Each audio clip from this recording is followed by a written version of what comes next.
There he is. Garrett, hey, how are you? Not bad. How you doing, bud? I like your glasses. I should do that too. You have the glasses. Yeah, put a tape or something like that. Oh yeah, it gives you more character. Yeah, Nah, that would reminds me mess of with your like, huh? clean look. It would mess with your clean look. Mine is a janky Nah, look, so it's these fine. are on brand for me. I like it that way. How you been, man? For a while. Pretty good, pretty good. Yeah, I just got back to LA like Saturday. Friday night. Actually, yeah. So everything was canceled. Like people like freaking out about this coronavirus thing. Jesus Christ! I mean, Yeah, what's it's going on huge. here? Yeah. Well, where were you coming from? I was in San Francisco for a while, and then I was supposed to be in Seattle, but it was like raining, and the people kind of like get sick, and then one of the staff was like having this flu. But we didn't want to take any precaution because that coronavirus started from like flu too, right? Flu symptoms, perhaps. Right. Yeah. And then yeah. But the thing is, like people freaking out because I know a few people died. I know it's like 50 plus something, right? But the thing is, people don't take any consideration that these are old people and they are not healthy. You know, I mean, not because of that virus. I mean, could be, but like potentially they might gonna still probably gonna be die anyway because of the old age and they're not healthy. They always sick and they have some issue with their lung or something like that. But people only see the headline, right? Like 54 people die because of this coronavirus, and that's it. People like freaking out. Right. Yeah. Yeah. Exactly. Hey, Yeah. every other year Huh? when a snake kills somebody, they all freak out too. One every other year, and everyone thinks that's Yeah.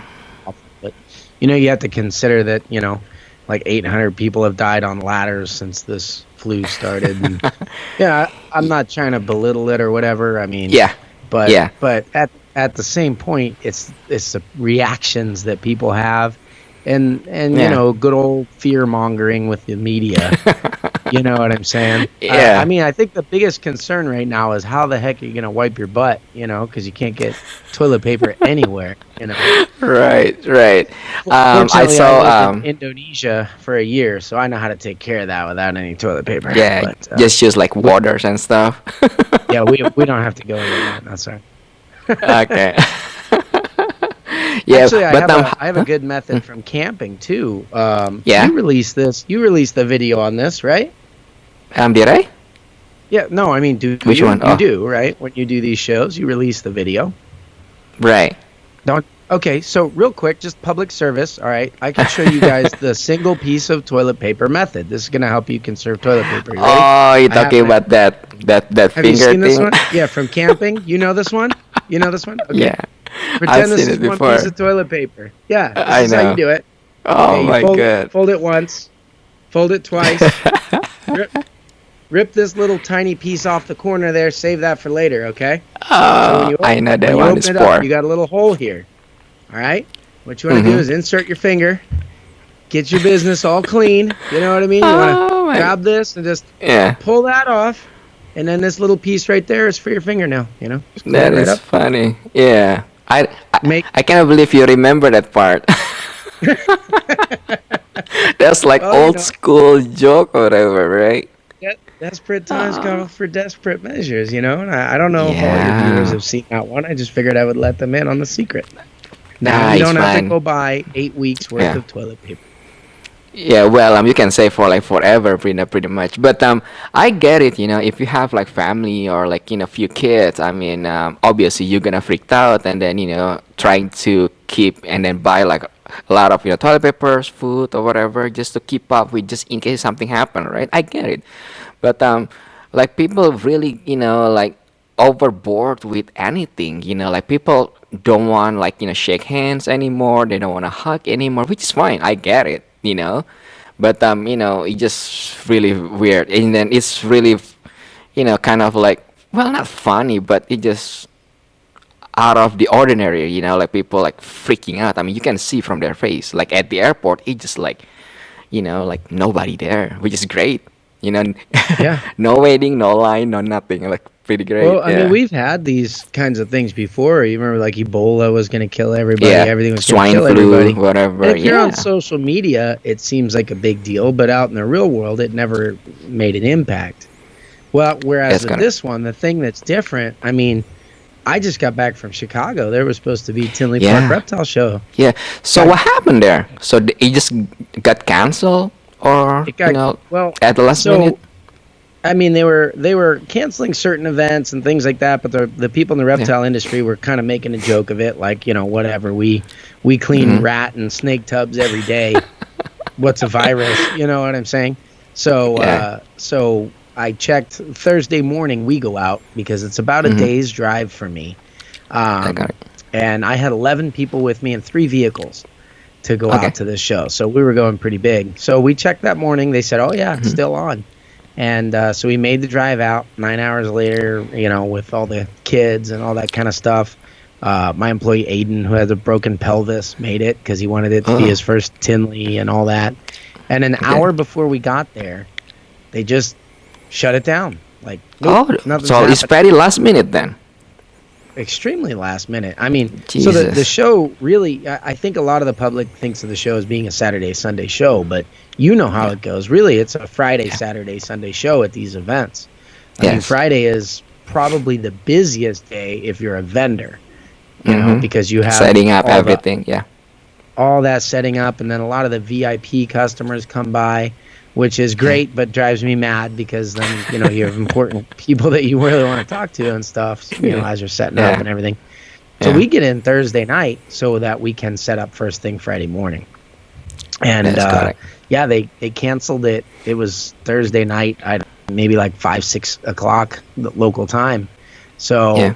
a bunch of people Wow. had already traveled. You consider like we Yeah. met up with my friends from Freedom Breeder. They bring Yeah. like a couple truckloads I of know. giant Container or whatever. racks. Yeah.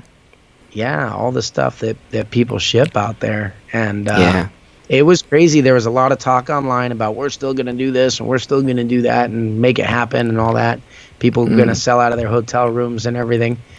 And Yeah. then when you I get saw there, that. it just looked like a ghost town. The cops were there. They were shutting anybody Oh. down that was trying to do any business out of a hotel room because that's Okay. not legal. Yeah. And Obviously. Uh-huh. yeah, just nothing happened. A few. Wow. It was like the old cleared out Wild West town. You know what I mean? At noon, where there's Yeah. gonna be some gunfight. Only it's coronavirus versus the world, I guess. And Yeah. nobody was there. I saw a few people that Wow. weekend, and it was strange. Yeah. I mean, I talked to Justin Kabilka, was in the parking lot. He was Okay. just standing out there by his car in case somebody like had come into town to see him. 'Cause he was already Right. there, so I'm just Yeah. waiting for somebody to see me, and yeah, I don't know, it was just bizarre. Yeah, Very well, bizarre. he ended up like meeting like few of his customer that probably already like prepaid or something like that. But other than that, like no one showed up too, because they're still afraid or something like that. So Yeah. I'll tell you, I mean, so I Mhm. had some animals pre-sold as well, and the customers ended up not coming Oh, because it did get okay, canceled early enough for most people that were just coming in for the weekend. So at least that was good. But okay, I don't know. Every time I bring reptiles to a show, I'm afraid of viruses, but not those ones. I'd be like yeah, mites or whatever. nidovirus or Yeah, IBD or whatever, and that's yeah, the stuff. I'm like, why on earth would you ever want to pick up an animal for the ship from a show? I'll ship right. from my place to your place, nothing else in between. So I never Yeah, got that, but yeah, that's probably one of the the things that I'm not saying that it's difficult, but it just kind of like there's always challenges, right? Because you like few breeders, even like few like my buyers, they always ask me like, where are you gonna funding? But it's just too much work for me. I mean, online. Well, luckily I have like one staff that help me with with all the share, DM selling and then all DM shipping and things like that. So I don't have to kind of like worry, especially when I'm not in town. But hmm finding just like too much work. That's why sometimes I'm kind of like encouraging people. Like be nice with these like sellers or like people that actually funding at the shows, right? Don't try to lowball them or pretending like everything, or just simply become a jackass. Just treat them nice. Say hi to like all of these mom and pops, people, because they put a lot of work just to set up everything, just to kind of like showcase their animals. But yeah, just a lot of work. I don't know if it is worth it, perhaps, because I know sometimes people want to see the animals like in person, right? Yeah, Because and it's that's a real yeah, thing. yeah. Other than that, I mean, me personally, I don't see the necessities to kind of like go fending. I mean, it's fine. I get it. I mean, I go to the show too, but not for like fending, because just doesn't make sense It to me. depends. It Mm-hmm. depends on who you are. So, like, Yeah. obviously, you know this. You're very well networked within the reptile industry. So, if you're the kind of person that Uh huh. knows other people and you Yeah. understand the importance of the person standing behind the snakes, Yeah. you won't need any industry support. You don't need any reptile industry. You don't need, people are always like, oh, I'm hoping to go to the show to find a male such and such. I'm always like, why don't you just call my buddy? He's got 3 for sale. Yeah. Because I know the people. When I go to a Very true. reptile show, my goal is to have a conversation with somebody I don't know or that I don't know very well, try to get Yeah. them to know a little bit better. Yeah. Well, you and me have mostly talked, I think, pretty actually probably before this we've only talked at reptile shows, right? Yeah. Yeah. Yeah, That's pretty much probably. it. So Yeah. perfect example. So we're reptile show buddies, you know what I mean? and Yeah. and that's what I go to the reptile show for, is to be able to hang out with people like you that I don't normally get to see. Yeah. And I know that if you have an animal that I want, you're Mm-hmm. just a phone call away.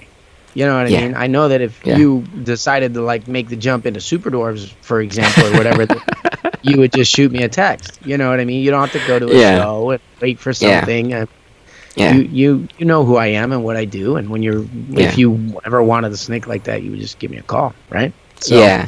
Yeah. but the people who go to shows and only look at the animals and never look who Mm-hmm. behind them, they end up Mm-hmm. having a lot of other problems too, because they don't even Yeah. know what breeders produce their snakes. A lot of times Yeah. snakes are like they struggle to understand the importance or the difference between, say, an imported animal and a captive Yeah. bred animal in certain species. Yeah. They just don't understand the difference. They just see labels and price tags. And for them, it's like they go on Morph Market, they look at the pictures, whoever has the nicest picture at the best price, that's what they're buying. They don't Yeah. pay attention to the name. If they go to a reptile show, it's the same thing. They run around until something catches their eye and they go, ooh, look at the price tag on that. I have that much in my pocket. And they buy it. Yeah. And that's all the Yeah. deeper into the industry they ever get. And I don't think it's, Yeah. I'm not saying that's a bad thing. I just Mm-hmm. think you're really missing out on a lot like that. Yeah. Whereas if you can Yeah. make connections with Yeah. like-minded people that are into the species that you're into, it becomes an enriching part of your life. Yeah, that's actually really right on point what you just said, because like this so-called networking, right? It takes time. I mean, you can like literally tell like like people that just started, or people that are actually already been doing this for like forever, pretty much. And then sometimes I'm kind of like miss the era where people didn't know me that much, which is great. Now it's like really hard, because Now I still people like remember me like, always badgering you. Yeah. well, that, but I know, not really. But like I miss the fact that I can like literally go to the show and spend like, I don't know, maybe like 40 minutes in and out, like really fast. So what I usually do is I go to the like all of these like tables and then people that I already know, and then just Yeah. kind of like talk like, what do you have, things that new, that things that not many people have, and then kind of like do the business there, and then that's it. And then the next day they're gonna ship the animals, and that's it, done deal. Right now, Right. like I spend like at least an hour just to go through this one row of tables, and then people get kind of like freaking out every time I go to their table, because like, oh my God, Chris is here. Is he gonna talk about this and that and ask me like question? I'm like, I just want to say hi. That's it. Yeah. Yeah. Yeah. But yeah, yeah, No, I know how you feel. I did that for a number of years. I mean, yeah. well, It's great. I mean, I've been in the reptile industry for a long time. A lot of Oh people yeah, didn't know who I was, unless you were yeah, buying some of my animals. You didn't know yeah, who I was until I yeah, worked for Prehistoric Pets. And then Yeah. I'll tell you this, I did notice, like, so Uh-huh. from having worked at Prehistoric Pets, I met a lot of people. But the Yeah. second I quit there, Mm-hmm. I mean, people considered like fell off the face of the planet. I still was at Really? the shows. Oh yeah, they just didn't Ah. know me. They just don't, they didn't Mm. remember. And when I Yeah. started the Reach Out Reptiles business, Mm-hmm. everyone's like, wait, I remember that guy. I just watched the video of his. And it kind of started up again. But I'm Yeah. confident that after all of this, dog and Yeah. pony show is run its course or whatever the case may be. I mean, both you and Yeah. I have Mm-hmm. things that demand us to be a little bit in the public Yeah. eye at least, because Yeah. not because of anything other than we're trying to have an influence. We're trying to make the place a little bit better. So we stand up and Yeah. we have a message, right? I Yeah. mean, you're connecting with all kinds of people at higher levels of the reptile industry, the people that you see making a Yeah. difference in each, of their niches of whatever it is that they do. Yeah. With me, I'm just trying to champion what I think is an underappreciated species and has a Yeah. lot of misconceptions. There's no literature on the guys that I work with, Yeah. and so I just try to just talk about the animals that I love and get people to know them. And you end up having people follow you instead of the animals, which is kind of a strange thing. Yeah. But I'm confident that if I stopped breeding, I mean, 90% of them would just not care anymore. So, you know Yeah. what I mean? I mean, like from my perspective, I mean, for like your so-called like niche markets, right? Because your market is like really specific. I mean, me Mhm. on the other hand, I mean like ball python. I mean, the whole nation's like doing ball pythons. That's a You different still have a scenario. niche, though. I mean, every different Yeah, project is that's its true. own niche. You know what I mean? There's like all Right. the clown and pied people over here, and then Yeah. there's like everyone with all the different genetic traits that they're working, because Yeah. it takes a lot of dedication to develop a specific project, Right. regardless of what it is, and then people can blend it into everything else later. But Right. until you are able to show the potential of a certain gene that you're working with and kind of flesh out Yeah. your vision, that Right. is a niche, even if it's a ball Yeah. python. That is true, but we're not talking about like locality, like a specific, right? So let's say, take example. Even though I'm only focused on like those high-end project, right? I, I mean, like at the end of the day, I'm not the only one that doing it. There's at least like two people like in this hobby, like doing the same project, So I Sure. don't have to be like necessary like put my face or like my name at the top like every single time. That's Some true. people, yes, and then people that like looking for me, typically people that know me, and then people that maybe heard of me or like buying like animals from me, and then their friend talk about me or things like that. So I don't have to be like necessarily explain it to them like in details. But on your case, however, like I mean your locality. I mean you're the only one that know. I mean like every time people ask me like, hey, because I don't know if I told you this, a friend of mine in Indo, yeah, in Indo, and then one in Europe was offering me this, well, not new necessary. We call like banca, like a new reticulated python morph or whatever. So Okay. any question that kind of like related to like locality, I always like think about you. Like your name is always on top of my head. It's like okay, let's let me ask Garrett whatever maybe he knows about this or things like that. And then yeah, so things like this, like the fact that like me personally know like when it comes to let's say like Superdorf or like Snow Project or like any locality, I always think about it. I mean, it takes you time to like to develop your name and your brand and even like yourself, because I mean, I can be wrong, but I've known you for like forever. I mean, even back in prehistoric. I mean, I still remember the day Right. that I came to a prehistoric and then you showed up. So I was like, "Where's Tim?" Because I didn't know you back then, right?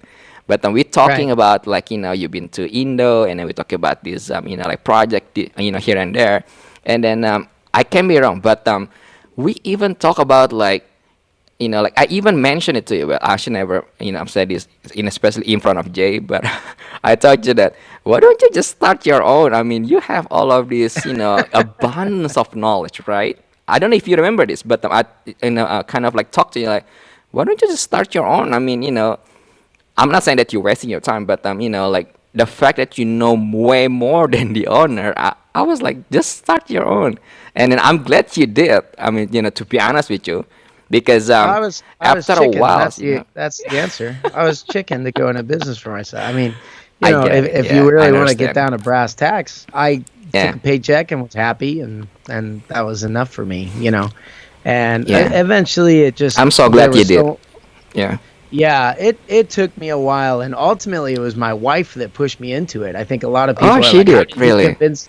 Yeah, so crazy story. My wife was pregnant, like 7 months Okay. pregnant with our fourth kid, and she Okay. was basically telling me I had to quit my job Mm, and try to make a go of it with the reptiles because I was just as a hobby making close to the same amount of money as my paying corporate job. She's like, if you just yeah. dedicated your time to this, I mean, it's obviously you were made for this anyways. So, Right. but no, I appreciate that advice. You're always giving me good business advice. I should call you more often. I'd make a lot less stupid mistakes. I could have been here a long time ago. But no, the truth Yeah. of the matter is there's a Mm-hmm. lot of people that are into Yeah. the dwarf and super dwarf and the locality things. It's just always been smaller numbers because they are a less appreciated thing. And until very recent years, there hasn't been enough of a market for them to Yeah. sustain you long term. And Yeah. I think that's for a number of reasons. I think it's because there's a lot of philosophies out there that don't lend themselves well to the animals themselves. People the way that people plan out breeds, I think is sometimes it's a little foolish and a little cyclical. I see Yeah. mistakes people made with them 20 years ago. New breeders Yeah. getting in now that are trying to make those same mistakes over again. It's like, dude, we already learned this. I made 2 videos about it on my YouTube channel. You know what I mean? You need to go Mm-hmm. check it out. Mm-hmm. But that and then the fact that they haven't sold for a lot, and the other thing is like, I mean, they're subtle. They're very subtle things. So a lot of people just have a kind of a fine appreciation for an unknown thing, and they're okay with it. They don't need it to be mainstream market in any way. And I don't think that was my intention for them either. But just now, the things that have happened is like kind of we just have the right.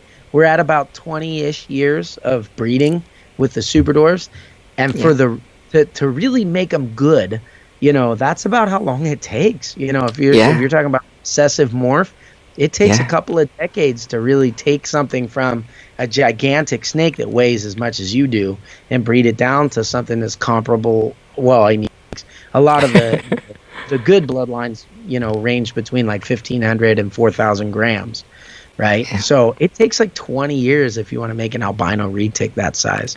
And so we're Yeah. we're just we're just getting there. And now that we are, I think there's a larger number of people looking at those because there's more people that can keep a snake like that, right? Right. So Yeah. I don't think people, like really have that appreciation, right, when it comes to like quality or like type of animal that they working on. Just like what you said, like like earlier today, that like people only focus on the price tag. And then that's yeah, probably one of my I'm not saying this because I'm talking to you right now, but that's probably one of my you know what is the best way to put it, like I'm a pet big peeve. fan of, like, yeah, well, not really pet peeve, but I'm a big fan of Uh, like how passionate you are when it comes to like super dwarf, because like not many people understand, like when it comes to like finding your quality stock, right, like your breeding stock or like your animals in general, especially when you have a plan to breed or like breeding or like having a business or things like that. You have to find the quality, and then it's not many people in this hobby. I should probably never say this, but I'm gonna get real, like later on. But there's only a few people that like you, that have that kind of like passion. Not only, I mean, I'm not saying that you don't need the money, but the money always gonna come when you do the right thing, right? well, But we you had to have do the right thing for 20 years before the money came. Now the money's exactly, here, and everyone's like, "How did this exactly. happen overnight?" It did not happen overnight, Yeah, So yeah, yeah, yeah. but So what you're saying mhm. is exactly Yeah, accurate. I mean, I yeah, didn't start breeding super dwarfs all these years ago Mm-hmm. because of the money. The money wasn't even Yeah. there. I just thought they were cool snakes. Yeah. I liked it, and Yeah. once I started to really buckle down and Mm-hmm. focus on it, then then it's all about business strategies and marketing and things like that. And when I say marketing, Mm-hmm. I get annoyed by a lot of marketing where people, I mean, the term itself, super dwarf, is a market term. That's not a real thing. There's no super dwarf island. There's no, you can't ask us what super dwarf is and have them be able to Right. tell you. It's like saying Right. teacup poodle or something. Yeah. So you have to invent a word and then invent a definition for it. Yeah. But the marketing that really bugs me is people slapping labels on things, because with this species, it's Mm-hmm. very irresponsible to tell somebody, oh yeah, it's not going to get very big, and then have it get really big. So you do have to be careful. It is all about the bloodlines and stuff. And it was just something that it wasn't even about being patient. I mean, I'm 30. Oh gosh, what year is it? 2020. I always got to do the math. I'm 30. It's not my birthday yet, so I'll be 37 this year. Oh yeah. Okay. So I'm 37. I've had reptiles my whole life. Okay. And if I wasn't making any money with the super doors, I would have to go get another job, and that'd be fine. Yeah. I've had plenty of jobs. I could start another business or get another job or do whatever I'm going to Yeah. do. But the super doors would probably still be some part of my life because they always have been. So all of this over time, it's more like, it's the difference between trying to start a car company and building a hot rod in your garage. I think the Yes. guy that's building the hot rod in his garage, he doesn't care if it takes 10 years. That's an occasion for him and his buddies to get together Yeah. on the weekend, blow off some steam, you know what I mean? Throw back a couple of cold ones and work with their hands, because they don't get to do that in their normal Yeah. time. And a lot of times once those guys finish those things, Yeah. they either just put them in storage and start another one, or they Yeah. sell it and start another project, because it's about the process. So Yeah. for me, keeping reptiles is a process. It's not about Yeah. buy something, grab it, you have it now, you don't care anymore, and so you pass it on. It's about, continually making things a tiny bit better. And I have this idea in my head of what each of these bloodlines and animals can be. And, my idea is pretty big, so it's going to take forever. That's I don't know good. that I'll ever finish it, Right. and that's okay with me. That's fine. So Yeah. it's about It's the always good to process. have a bigger ideas, because it keeps you going too. Like, motivate on what you do best, right? Because Sure. one of, like from all the podcasts that I've done so far, they always ask like, how do you see yourself, like 3, 5 years from now? And then from there, usually you can kind of like gauge whether these people gonna stay forever or they just gonna like one day wonder or not. I mean, don't get me wrong, I love all my friends, but at the end of the day, these so-called friends, not many gonna stick with you when, especially during DM hard times, right? So I love to kind of like, well, not being picky or choosy or things like that, but it's always good to know who gonna back you up. Or Sure. people that actually really, really, really love what they're doing.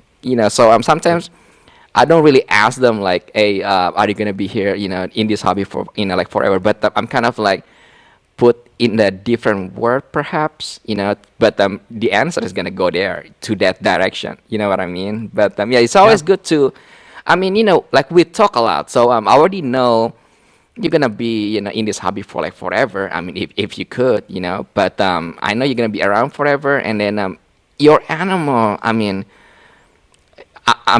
sound really biased right now because we know like forever, we've been like knowing each other for like forever. And people that like watching this will be like, oh, of course you're gonna say this and that about Gary because you're like friends, or you probably get paid for it. So like, I don't get paid anything to say this. Just so that everybody knows. Yeah, Especially because not by me. I'm too cheap for that. yeah, right. See, I told you guys. No, just kidding. So whatever Yeah, because compliment he's gonna give me, mhm. everybody's 100. Okay, bring it, Chris. I want to hear it. Yeah, I mean, like like me. I mean, I don't know if you know me that well, but I'm a really straight shooter kind of guy. I don't say Yep. this and that behind other people's backs. If I like things, I will say I like things. If not, then I'm just gonna like stay away. I'm not gonna say bad things about it, but I'm just gonna like not deal about that nonsense. You know what I mean? So Yeah. yeah, because the other day I get these like stupid comments. This is probably one of the reason I never spend times about like reading comments or whatever, right? So this guy was like, oh, everybody that I invited to this podcast, they're like best friend. Of course, they're gonna, like said like nice things, that things, or whatever. So I'm like, these are my friends. I know them. Sure. I'm Right. not gonna like invite some, like homeless from like LA downtown or something like that, to talk about reptiles. I mean, I'm the reason that I'm doing this is just to bring people that really know what they're doing, not because they're pretending or they just want to make like a YouTube video so they pretend if they know everything. So I'm talking about people that doing it as either full times or they've been doing it for like at least a legit 10 plus years minimum. Okay. Yeah. You know what I mean? So Sure. so that's why I'm kind of like trying to bring this attention to people that there's a difference between people that pretending or acting like they know everything and people that really know everything. That's a completely different thing. Well, or even knowledge and versus wisdom. You know what I mean? You can Yeah. anybody can read the same book and spit out a little bit of knowledge. You know what I Yeah. mean? But the wisdom that has come, you have to put in the time, and you have to Yeah. have a certain number of failures before you Oh can yeah. really understand how something works. So Yeah. but yeah, no, I agree. So what was this joker saying about you on social media the other day? Yeah, because that they're saying that I get paid. No, because I brought out this Brian Hunt from ARS. Yeah. And then I was like rambling about like how good like his cages because I'm using them. I'm not saying that Okay. because he paid me to get into the podcast because I know him like real well. Yeah. And then things like that, or like when I brought in who's the other guy? They said the same Uh, thing about me with Freedom Breeder, Brian's competition. You know what I mean? And Freedom Breeder Yeah, charges me an arm and a leg for everything I have from them. You know what I I mean? know. So, Yeah, so if I I mean like them, it's because I like them. yeah, yeah, exactly. I mean to be If honest I with was you, getting paid, I would tell you. I'd say, hey, this episode's sponsored by so and so. It keeps us going. Click them, like them, whatever. You'd hear it. yeah, So, yeah. And but then also but the other day I did that like a raffles, right? Like giving away this easy hatch ride from Breeder Circle. okay, So Ricardo, and then he didn't pay me at all. I was just trying to kind of like helping promoting like him because he just released this like like that hatch tray like a box or things like that. right. So yeah, so people, of course, Chris gonna say like nice thing because he probably get paid. So I'm like, I didn't get any penny from this. I just want to promote them. I mean, there's always Chris, huh? Can I ask how we've known each other for Sure. a while? How old are you? We've talked about how old I am. How old are you? Can you guess? I can't. I mean, you have that ageless, Asian Yeah. background. I You age guys look really good well, right? forever. Yeah. You Yeah. do, yeah. I mean, I'd say 21. How old are you? 21. Okay. So here's the thing. People that do not know me, Obviously right? not. Obviously not, because I've known you for 10 years. But go ahead. Right. So people that do not know me, if I just stand in front of them and then I don't say anything, they will Yeah. say I'm probably gonna be like 23, 24. But Yeah. when I start talking, they be like, oh no, you know what? He's probably way much older because the way I talk, maybe the way I carry myself or things like that. But to answer your question is I'm around your age. Oh, listen to this guy. Oh, my goodness. Right. I The age straight really shooter well. can't even talk about his age. Oh my goodness. No, Well, I'm so yeah. the reason I'm Hmm? just giving you a hard time. It's fine. It's Uh, okay. No, the reason why I ask is Yeah. because in this day and age, everybody thinks that everyone else is like them. If you want to know what somebody's really like, just read their Yeah. comments about what they think everybody else is like. I mean, they just describe themselves. I think we Yes. as humans hate everything that we see of ourselves in anybody else all the time. So Oh yeah. I don't know what it is about that, but generationally and in a very generalized way, I mean, not everybody Yeah. is like this, but the new generation wants to be paid for who they are, not what they've done.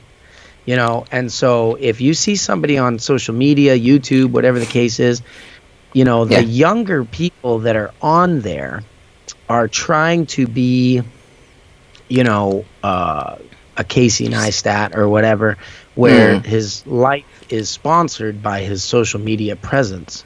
You know what I Yeah. mean? Anything he does, he's built himself up.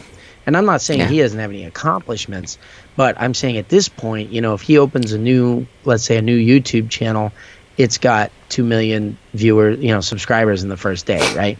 Right. So, these people think that the hustle and the drive and everything that people talk about on motivational calendars is all about trying to run out there and beg bigger companies for sponsorships to do Yeah. stuff.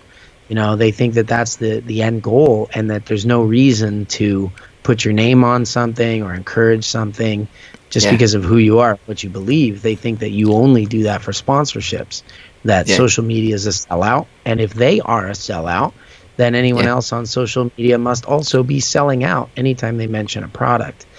And Yeah. the truth of the matter is, those of us who've been doing it for a while, Yeah. I think if we're on here and we're trying to educate people, I mean, you're Yeah. educating people about other people, right? You're basically coming Yeah. on here with endorsements saying, hey, these guys have some wisdom and some experience Yeah. in the industry. You could Yeah. probably learn a thing or two if you sat down and talked to them. Most of my videos are Mhm. basically answers to my most frequently asked questions.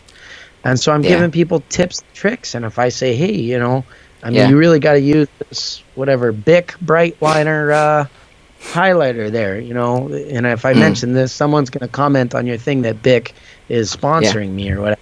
But if I say, no, the Bic highlighter is the right size to, force feed a snake and stuff a meal down its mouth or something like that, then they think I'm sponsoring. Right. And really, I'm just trying to be specific about the Yeah. way that I do things so I can help people out. So there's Right. a difference in, and maybe it's not a generational thing, maybe it's just an age thing.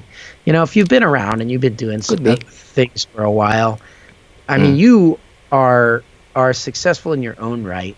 You've run a lot of businesses. We were joking earlier about how you always give me good business sense. And, if I could ever get you to sit down with lunch for me, I'd love to just sit down with pen and paper and take notes, because I know that I have a lot to learn from you. I'm sure I you. could teach you a thing or two about locality retics, but I mean, that's trivia, right? I Yeah. mean, you actually do have a lot of knowledge and experience about stuff, and I have a lot to learn about that. And so the people that are looking for you to have a sponsorship, or looking for some criticism, I think they're blinded by their own short-sightedness and jealousy, because they miss the whole message if that's what they get out of anything. I don't care what product you talk about. I just want to hear you talk so that I can see what I can learn about it. I mean, you've been dropping gems right now. But I mean, that's why. So I can't remember what show we were at, but it was in LA. I think it was the Pomona show a little while ago, when I was telling you about I need somebody for customer service and social media marketing. And All you right. Yeah. told me I should hire Kimberly And you Elizabeth did. Pause. Yeah. And I did, and it's been great. And I mean, I always knew she was great. She's I the just best. Yeah. I sat down and I told you, do you remember what I told you? I said, I want some, like, this is what I had in mind for my position. I want like a semi-retired, customer service person that I can teach about the reptile industry. Yeah. And you and all your wisdom said, and I'm sure you've hired 100 times more people than I have. You said, anybody can learn customer service. Every company in the world teaches you customer service. Yeah. You need to hire somebody that knows people in the reptile industry, and that's Kim, because Kim was already there helping me at the show. And and I thought that was great advice. I went home and what's is funny is I started talking about the position that I needed to my wife, and the way that you changed my thinking about, rather than taking someone good at customer service and teaching them reptiles. You said I need to take someone good at reptiles and work on them with customer service. I just started talking about it with my wife, and she's young, but she's very wise as well. And she came up with the same exact solution. She said, who you should hire? Kim. And I said, okay, Chris is right. I surrender. Kim, you got the job, So Yeah. If she was in LA, I would definitely hire her, like in seconds. right away. Back I don't off, even ask back off, questions. buddy. Back. No, she's mine. You can't have anything. You already stole me from Jay, telling me to start my own Yeah, business and working at yeah, Brister. Can't steal Kim next. But no, you're yeah. right. That kind of a person is a difficult one to Yeah. find. So you got to snatch them up when you Yeah. can. It's really hard to find someone that, well, not necessarily to have like a good knowledge. Like, I mean, we cannot duplicate you, like, as Garrett, right? But you can at least accompany you with someone that at least know the basic in general, and then she knows Yeah. everything, when it Well, comes to and like animals. all she So, needs to do is filter the messages, right? Because yeah, I have 20 standard replies to common questions typed up on my phone that I copy and paste. If someone goes, "Yo, what's available?" You're boom. I'm sorry, guys, you're getting a copy paste reply because you yeah, asked a question that 300 people asked that day. You know what I mean? yeah, So Kim can answer all of those, but when she gets stumped, she yeah, passes them on to me. She says, "I don't know the answer, but I can tell you somebody who does." yeah, And I think that that's a key. Actually, that's what I love about the material that you're putting out, because you're basically saying, hey, I don't know a lot about Superdorf retics or locality retics or something, but I know hmm, somebody who does. Let me get them yeah, on the channel so that I can introduce you guys. And we haven't even talked about the animals, but I think if somebody wants to connect themselves in this industry, all they have to do is go through your channel and try to reach out to everybody that you've interviewed, and they'll instantly have a top level, uh, yeah. just be surrounded by the greats in the industry, right? Yeah, So because like it's really hard for me to say this and that because somehow somewhere people always think that I come up as like a like a picky or like arrogant or like have this like a small cult or whatever, right? And then the point is, like my goal is to like, okay, so let's say if you like a certain animals, right? It doesn't have to be like, super dwarf or like, let's say, ball pythons. Let's say like a gecko, right? It's okay, always good to like, find someone that best out of the best because that's how you learn. You know what I yeah, mean? Because it's easy, for like a certain people to like watch a YouTube videos and then they make the same thing like the next day, and then they're pretending to be like, oh, now I know everything about geckos, but I watched one that's a video and I different. built it. Yeah, Yeah, exactly. And there's I went to so the many dollar of them. store, I built my cage. Now I know, and I'm gonna make my Yeah, own video. now I know everything. Exactly. So instead of like going through like all the mistakes that we've made so far, right? Because we've been in this hobby for like forever. I'm trying to like help out people, but sometimes like the message came across as like, oh, you just look down for like these mom and pop breeders. No, that's not the point. I think you're missing out a lot of things here, so just like super dwarf, there's like so many people that working on like dwarf project or like even naming it incorrectly. Like I've seen Yeah, this like at the local shows like 25% jumpy or whatever. I mean, dude, what was the parent? And the parent was like completely way off. So I'm like, okay, that's why it's cheap. right.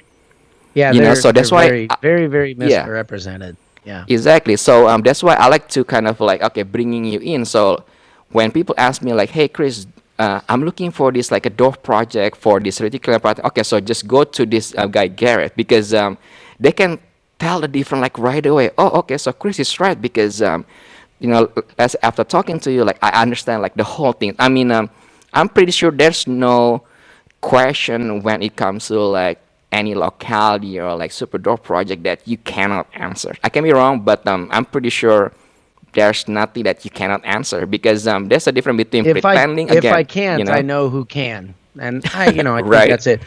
Well, here's the thing about ma and pa. I mean, the ma and pa and the small time breeders and stuff, they absolutely have a critical place in this industry. Oh But yeah, it oh yeah, but yeah, if you are a beginner and you do yeah, not understand kind of the rules of whatever, whether it's investing or bloodlines or genetics or whatever, you should yeah, not be going to these small boutique, very specific people, because they have a very specific view on things.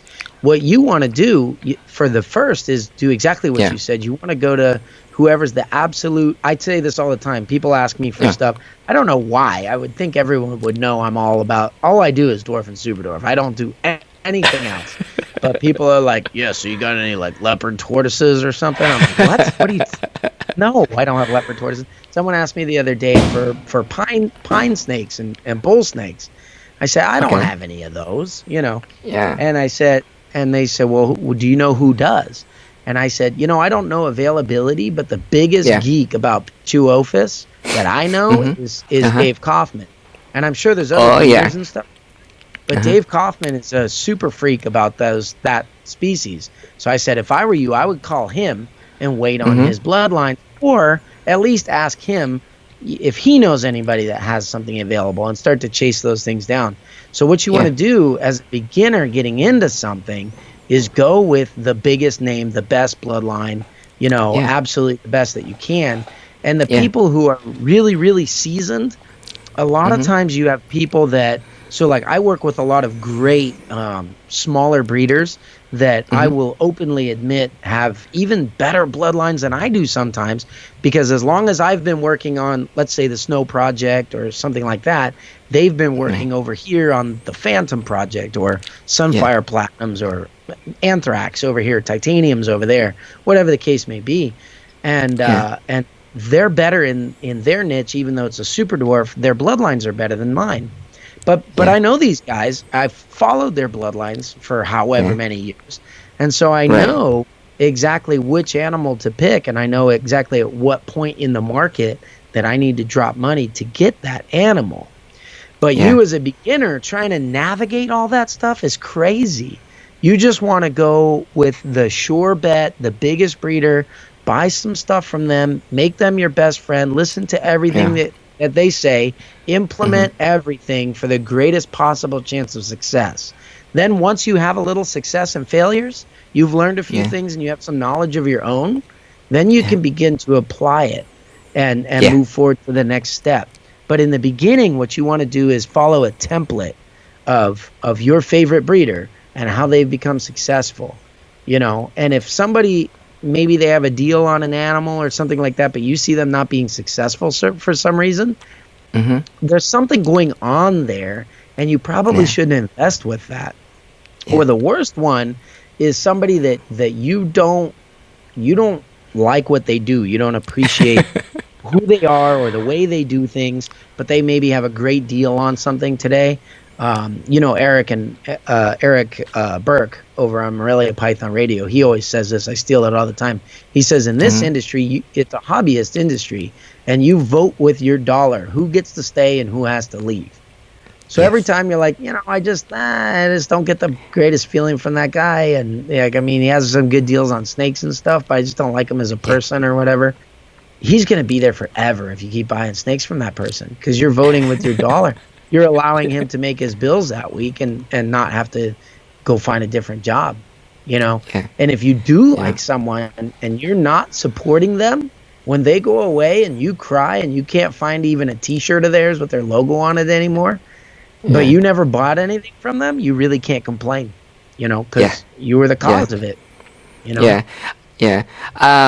That's like literally like my point, because even though if you do not know, but if they somehow some way connected to you, you can always help them navigate like the best way to approach it, right? Instead Yeah. of like you trying to like juggling all of this YouTube video or like this like specific group on Facebook or whatever. I think the most simple way to put it out is just like, okay, so every time I go to the airport, right, I always take like Uber, and then this driver always asks me like, hey, what do you do, blah blah blah, right? And then they always give me advice like, oh, you should invest on this particular stock or whatever. So my point Really? is like this: I have nothing against all of these driver. I love them, because without this, like people that hard working about, like driving the Ubers or things like that, I would never get to the airport. I have nothing against them. But my point is like, if you really that good, why don't you do it yourself?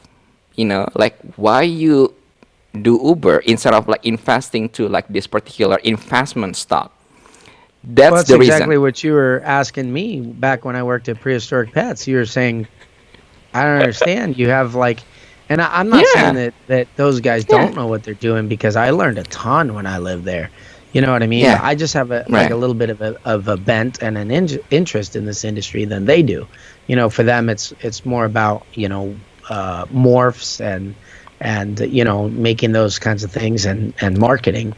For me, it's more right, about specific bloodlines and the animals. right, right. So so anyway, yeah, you asked me like, why aren't you Yeah, doing this for I yourself? mean, And like going back to that Uber story, that I would rather ask, someone maybe like I don't know, like Warren Buffett, or like Jack Dorsey, or people that really know what they're doing. Even that if they do not know how to answer my question, they will always refer me to someone else. Same thing like what you just right. said. Like, let's say if they want to learn about like super dwarf, I would rather have them go to you directly, instead of like this John Doe from like Facebook, super dwarf critic forums, right? Yeah, can you So help me? Is this is real? It's super cheap. It's the only one within my budget. yeah. Man, Oh where my is God, that? yeah. Where is that Yeah. in a I mean, recipe for success? I mean, to I be got the honest with you, right? absolute cheapest thing I can find. That's what I want to build an empire on. That doesn't make any sense. Yeah, and then to be honest, I mean, I don't spend too much time on forums because I know I'm just gonna waste my time. I mean, I have nothing against all of these people. I get it. Maybe they want to help other people, but my point is like this: if you don't even working on that, let's say, super dwarf project, right? Why would you even say something about it? That's the things that I still cannot I don't know that. I don't know understand, that. like the reason, I like don't get why. that either. There's a lot You of know what I people mean? that Is yeah, yeah, oh no, people because I'll get tagged on stuff. Like I don't spend a lot of time cruising the social media threads or whatever, but I get tagged on right. something where someone Yeah. like, maybe they ask a very, very specific question about super dwarfs and Mm. and there's already 30 replies that are wrong and they're usually all saying the same thing, which is even Yeah. worse because then it makes it seem like it's true just by the number of people who are saying it, but it's just incorrect. Yeah. They're just parroting some kind of misinformation they've heard before. So by the time I get on there and I'm able to say something like, if that person's a beginner, they probably don't know who I am anyways, and they're Yeah. more likely to listen to the poor advice than they are even Yeah. mine. They can't even recognize, like experienced advice when they see it. Yeah. So yeah, I don't know. I don't know why people want to answer things that they don't know. Maybe it's because they don't know anything and they wouldn't be able to talk about anything if they didn't. But like Yeah. I'm again, like people ask me all the time Uh-huh. anything. Like I have a video up about incubating reptile eggs, and they go, "Well, what Okay. temperature for such and such a species?" I'm like, "I've literally never bred that." You know what I mean? And like, "Well, who do you know that Yeah. has?" I'm like, Yeah. "Surely you can find a breeder of that species." I mean, Yeah. I just go on social media, like find a Facebook group for those, and figure out find the guy with the most picture of eggs, and ask him what temperature to incubate them. Like I don't know, it's not that hard. Start having some real conversations with people, and Right. do that. I don't know. I don't Yeah. understand why they So do that. yeah. So I'm sometimes like networking or like knowing the best people in industry is very crucial. When it comes to like you to be successful in the so-called industry. I cannot really stress it enough. Like, it's really crucial because think about this way, right? I'm not a good cook, to be honest with you. I cannot even save myself to cook, but I could watch a YouTube video, like the next hours, and then go to my kitchen and then start cooking. I could, and then, Yeah. well, guess what? I know I'm the best cook ever right now.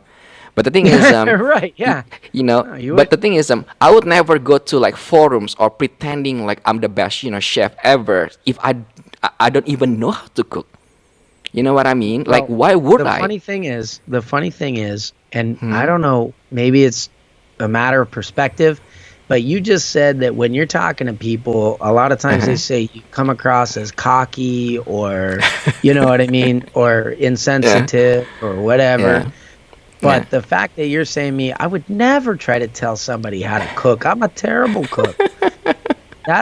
yeah, That's humility. And those yeah, people that are saying that you're cocky, you know, they're saying that because you're confident in your answer of what you know. And they're saying, well, I threw out an answer. My opinion's just as good as yours. And it's like, well, no, it's not. Your opinion is based on frivolousness and nothing. My opinion's based on the real world. You know, so if I say something as a humble person, if I come and I say something with confidence, it's because I know what I'm talking about. You know what I mean? Or at least, and nobody can attain all the knowledge there is. I mean, the more I learn about superdwarves, the more I realize we don't know about these animals. There's still so much to learn, you know? Yeah. And so, I don't know. But when you come in with confidence, you say something, you can say, I can say with confidence this. And it's because I've tried every other way, and this is the only thing that worked for me. Everything else killed all my snakes. You can try it again if you want to kill your snakes, or you can listen to me.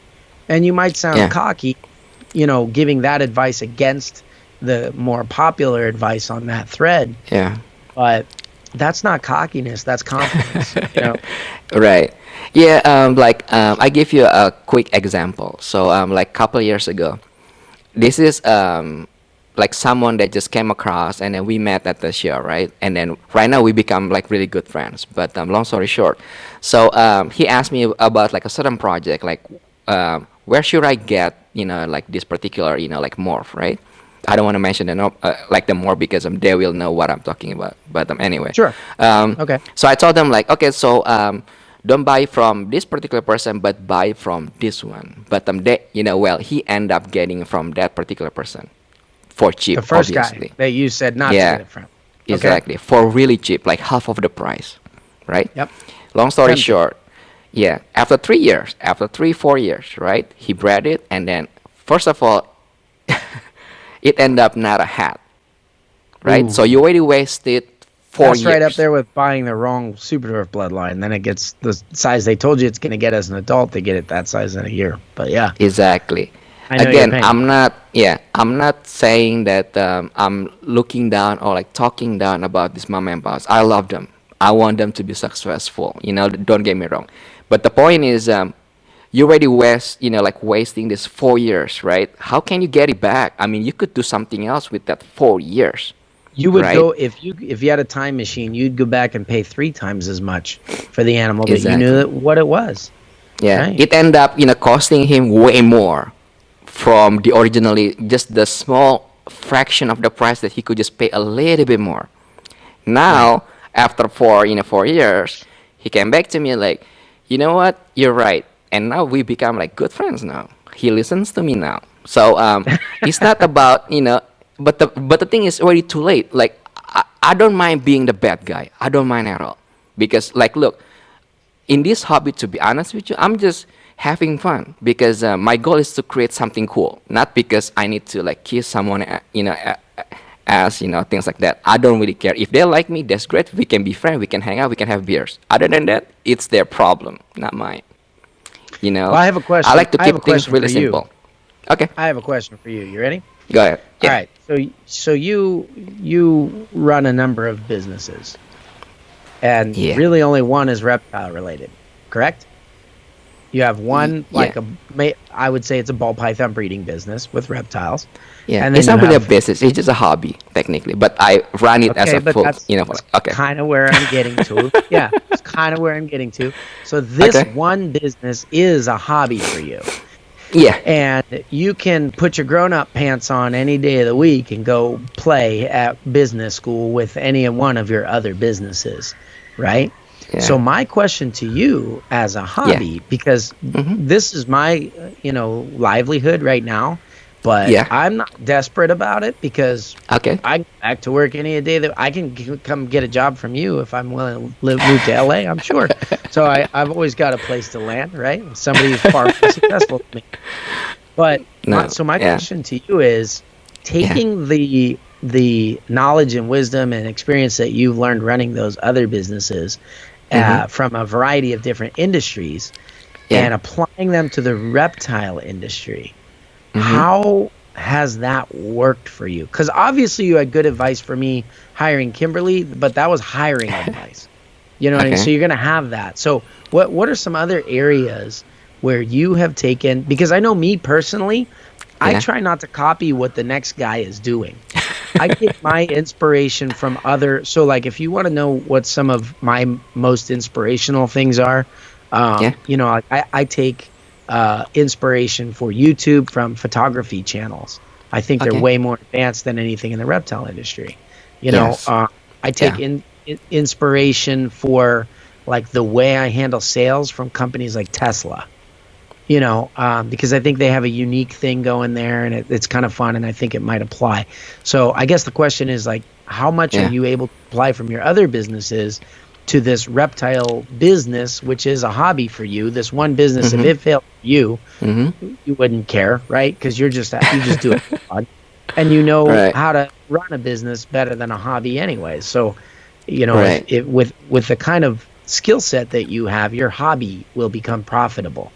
So how does that work? You know, The only thing that that I can really apply is that one word, patient. And then okay, other than that, to be honest with you, when it comes to like structuring the business, because every industry that I'm involved in, it's a different ball game, right? And then okay. one thing that I've noticed, especially about this reptile, hobby industry or business or like whatever that you want to call it, it's quiet. Let's just say interesting because I should never say this, but I'm gonna get really real. But anyway, I think I know where you're going, but go ahead. yeah, yeah, 80+% people in this hobby do not know how to do business. I'm I just knew gonna lay it exactly where out you were there. going. No, that was exactly what I was Hence thinking. the Yeah. reason why only less than 5% people successful. I'm talking about like, that Bell family, and then like Freedom Breeders, yourself, and then like I'm Justin not in the same Kabolka, or category, but thank you. Yeah. but at least you making it, because you can see like how many years you kind of like strive, right, for lack of a better word, in this industry. It's not easy. It's a really hard, dedication, hard work, and things like that. So when I try to implement it, like like my perspective from the other business to like the so-called like reptile business, it's quite tough because So a lot of it doesn't work. A lot of it doesn't it translate. doesn't work because the people seems to be like, for lack of a better word, thinking about themselves instead of like working or doing business as a group. Because when we help each other out, not only that me, but that person gonna make, to get the benefits, right? You know what I mean? So people Sure. only think about like this is me, me, me, me, me, instead of like having as a we. That's a different thing. Sure. But from my other business is that I can work with like a certain individual business investor or things like that to accomplish the same goal that we have. But with this hobby, for some reason we cannot do that. I do not know why. So let's say I'm gonna give you example. So let's say if I'm working on with, let's say, a sunset project, right? I know like a Okay. few people that actually have the same project, right? So Sure. instead of us backstabbing each other every single time, cutting each other out for like $500 or like $1,000, why don't we set a price, everybody happy, and then if someone looking the females and then you don't have it, you refer to someone else that have a females, everybody win. You know what I Sure. mean? Instead of like, oh, that guy have the same thing like me, and then he's selling it for, let's say, 5,000. I'm gonna sell mine for 3,500. Done deal. So I don't understand that because that's what I do. So every time, so let's say like someone I think asking I for know like, why. I think I know why. Because like what you're talking about is actually a very big passion of mine within my niche yeah, within the reptile industry. So okay, the benefit I have, I did yeah, not jump into a mega market like ball pythons and try mm-hmm, to scratch out a name for myself. okay, Instead, I created a market around the animals that I loved. I yeah, basically just figured out ways to translate how cool these animals are to other people who don't yet have the pleasure and privilege of working with them in person, right? right, And because I was doing that, because there was no, I mean, sure, there are people who are breeding them and things like that. I mean, they've been around. I didn't invent a super dwarf, but right, I've kind of and maybe this is me being cocky or whatever, but I think I've legitimized the investment market for that subspecies. You have. Well, you A did. lot of Yeah. interest for it. And and so what I thought that I could Mm-hmm. do going in the Mm-hmm. beginning is work with everybody in just the way that you're saying, that we could build and support each other and have kind of a Yeah. set standard for quality and the market and everything like that. And in the beginning it worked very well because there was only Okay. a few people working with them. They were all people that I was, we were all collectors, if you will, of fine genetics of super dwarfs. So we were all Yeah. admirers of each other's work, and there was no financial aspect to it. We all did it purely because we love the animals. Right. Well, within, let's say, the last 3 years, the market on this species has begun to explode, where a lot of new people are getting into it. And they're the people who are like watching a YouTube video, going to their kitchen, cooking a meal, and then saying they're a cook. I got my first clutch. You know what I mean? And Right. they're not even to the point. If you've been breeding them for 3 years, I mean, these things take like 4 to 5 years for a female to grow up. So it means you're not even one generation in yet. And and they're starting to try to reinvent the wheel to where it spins better for them, if that makes sense. They're trying to, Yeah. instead of saying what is best for this segment, this animal, this niche, this industry, they're saying Mm-hmm. what is going to sell my animals more than somebody else's. And so they'll Right. make up things that are contrary to what everybody that's been working with them for so long already know, because it makes Yeah. them seem good so that they can sell their animals more. And you can always see, because they're screaming from the rooftops, self-promoting. But Yeah. I think the reason why people will backstab each other, sell their soul for $500, if you will, is because they're financially desperate. Because they're not, you said 80% are not good at business. I think you're giving this industry a lot of credit. I mean, I don't think Probably 80%. more than that. I mean, you like next reptile you go to, grab one of the little brochures, you know what I mean, that has the vendor list on it, highlight the number of people who you're like, that's a good businessman, and count those numbers. There are not a lot. There are not Less than a lot. 5. Yeah, less than 5. Less than 5. Yeah. So, you It know what I'm depends where. saying? It's Yeah. it's not, and that's not necessarily a bad thing, because most of us have. I mean, we have a 9 to 5 job. We don't need to Yeah. be a businessman when it comes to our reptiles. So for Yeah. them, it's just kind of fun, But Yeah. the problem is when once people have invested. Let's say they get into a new ball python project where their male costs $25,000, and they have a second mortgage on their house to have that animal. They are Yeah. now no longer having fun as a hobby. They are desperate to recoup money on an investment where they got in over their heads, and they're terrified. And the prospect of someone else buying a $10,000 animal from them crushes their year, because they only have one shot at a sale like that. So they reach out and they panic. You were talking about that same stuff that happened lately. I've been dealing with kind of a similar thing, where there's other people in the industry that are starting to, people that I've always tried to support and be there for and everything, that now that they're really trying to heavily to sell super dwarf stuff, they're getting really upset and saying things like, well, you're undermining all my sales or whatever. And it doesn't have anything to do with me targeting you and trying to undermine your sales. If you're hitting a wall, everything I've been saying, I got 150 videos on YouTube. I can't just start changing my tune now. You know what I mean? Yeah. Or if I did, Yeah. it would be a big thing. It was like, guys, hey, new video. Guess what? Giant revelation. I've been doing everything wrong for 20 years, and you would know it. Yeah.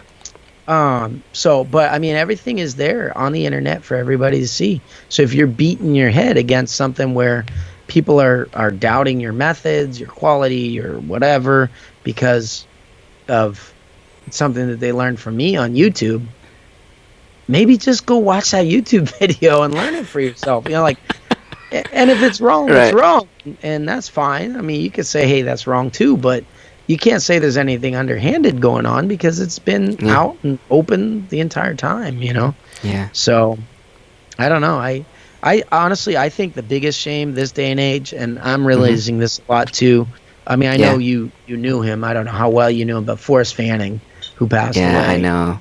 So just sad, recently. man. Yeah. You know, I. Last, yeah. Uh, oh, sorry. Go ahead.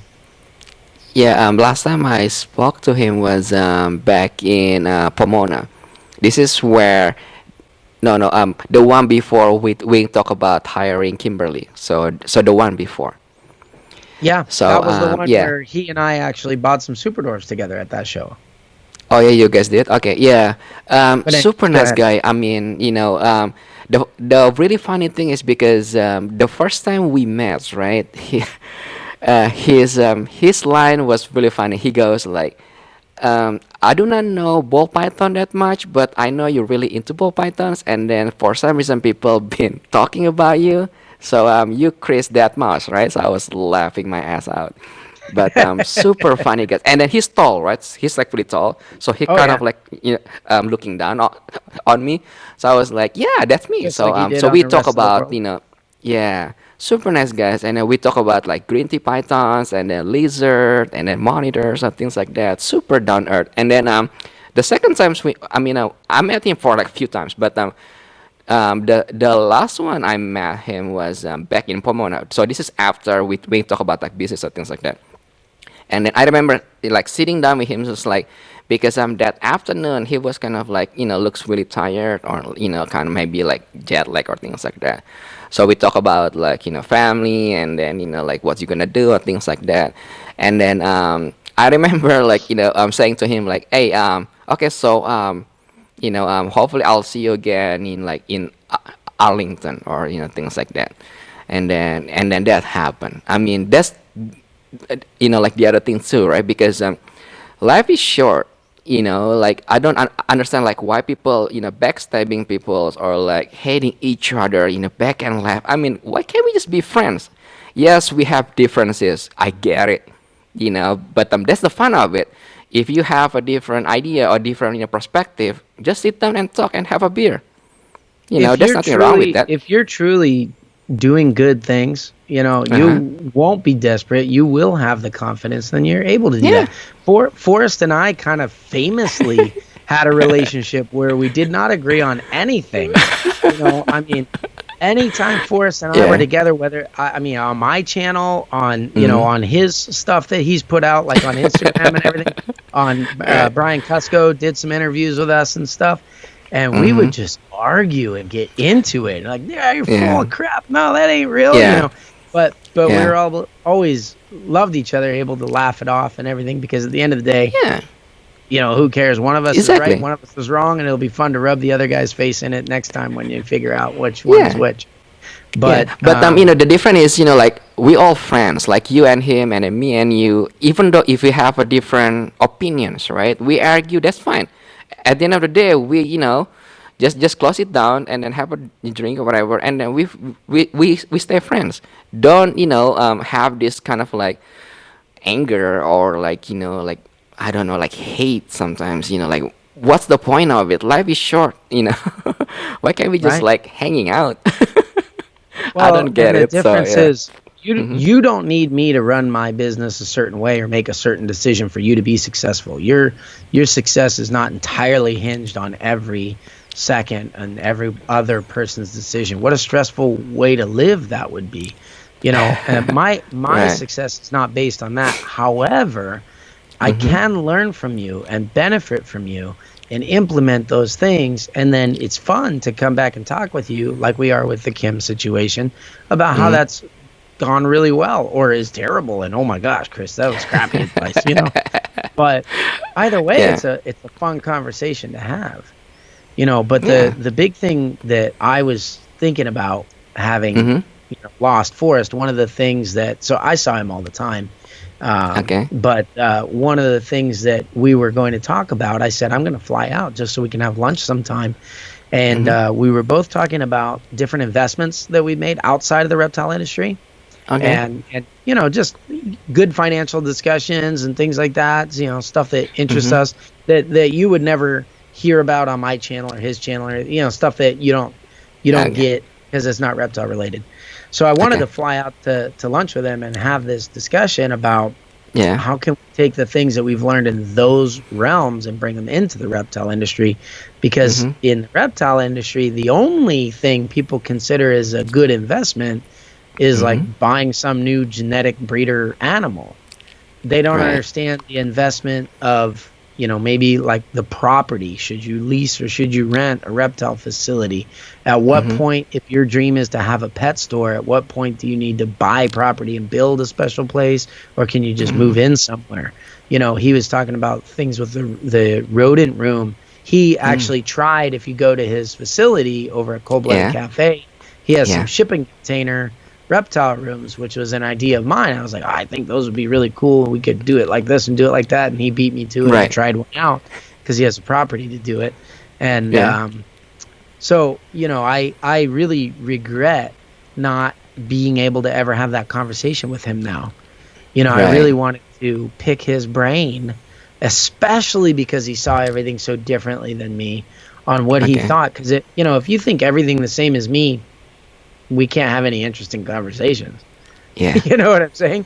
But if we Yeah. disagree on things, then Yeah. somebody stands to learn something somewhere. So those are the conversations I look forward to the most. So speaking of Yeah. which, I'm just gonna say I think you and I need to get together outside of a reptile killer podcast, because I really do think we need to have a Yeah. conversation, Sure. catch up on just shooting the breeze, after all these years and stuff, and Sure. Sure. Yeah. see what's going on outside Um. of all that stuff. Yeah. Let me ask you this one question before I forget. Okay. If you, if you could, right? If you have all the resource, all the access, right? What would you change to make this hobby better? What would you do? That's a really Let's hard say, question. yeah. You So mean so like let's say with my everybody business, agree. or like No, no, in no. in the industry? Like in the industry, either if it is business perspective or just simply running or govern this hobby, what would you do? I had this conversation last year with a few of my friends. Yeah, so I don't know how well and money beautiful. would solve this problem, but I can tell you what it is. It might not be a popular answer. It's fine. I would Yeah. I would try to teach Mhm. people how Mhm. to slow down a little bit, step back out of the rat race, and Okay. enjoy fewer, higher quality animals and more appropriate husbandry. I would say, you know, people always say, oh, I would always love to have, let's say somebody who breeds ball pythons always wanted to have a Bolin's, you know what I mean? But they Mm. can't because it's a $10,000 snake. But they've got 10 $1,000 snakes, you know what I mean? And then, Right. the cage would cost $3,000 to set it up the way I want for a Bolin's. But they have a Mhm. $3,000 rack for their 10 $1,000 snakes. You Right. literally spent the same amount of money and you could be Mhm. doing what you love, Mhm. and I think that you would learn more staring Mhm. at one snake and learning everything there is to know about it for your entire Mhm. life and through its Mhm. entire life cycle. That's the thing that Right. we have as humans. I mean, unless you're a tortoise guy, you probably have a longer lifespan than the animals that you will work with. I mean, I've watched it, I can hatch a baby snake. And Mhm. then it's funny, like I'll just be cleaning cages or something one day, having a 15-second interaction with it, and that snake will exhibit some kind of unique behavior that I'm like, "Ha, isn't that Huh. funny? Yeah. When your grandfather was 2 weeks old, he did that too." And those are the Right. really, really precious moments that very few people understand. And so I would say, don't do what everyone says you need to do or what everyone Mhm. else is doing. Uh-huh. Do the thing that you really love and do it right. It's and this is a big thing for me because I'm struggling Yeah. as my business is growing very rapidly. I have a Yeah. certain like level of standard of keeping that I'm trying to push the envelope and even get better. From a husbandry aspect at what I do, but I also need to like keep a lot more animals back. So it's easy and very tempting for me to make a compromise on their husbandry so that I can pack Right. more of them into a smaller space. But that's not the guy I wanted to be when I was 5 years old. That's not the guy that I'm interested in. I don't want to produce a bunch of unwanted animals or things, you know, so I would rather force the growth to be in increasing quality because I know that ultimately it's going to benefit my lifestyle. And the grand experiment for me running a reptile business is, can it be profitable? And it is very hard, like you said. And I have to be sharp, and I have to use every skill and resource at my disposal to make it work. But if I have to compromise on my ethics in keeping, it's not worth doing in the first place. You know, so if I had limitless, and I don't think money can do it. I think influence is what you need to change this in the industry. But I would encourage people to figure out what is the absolute best way to do what I'm doing and do it that way.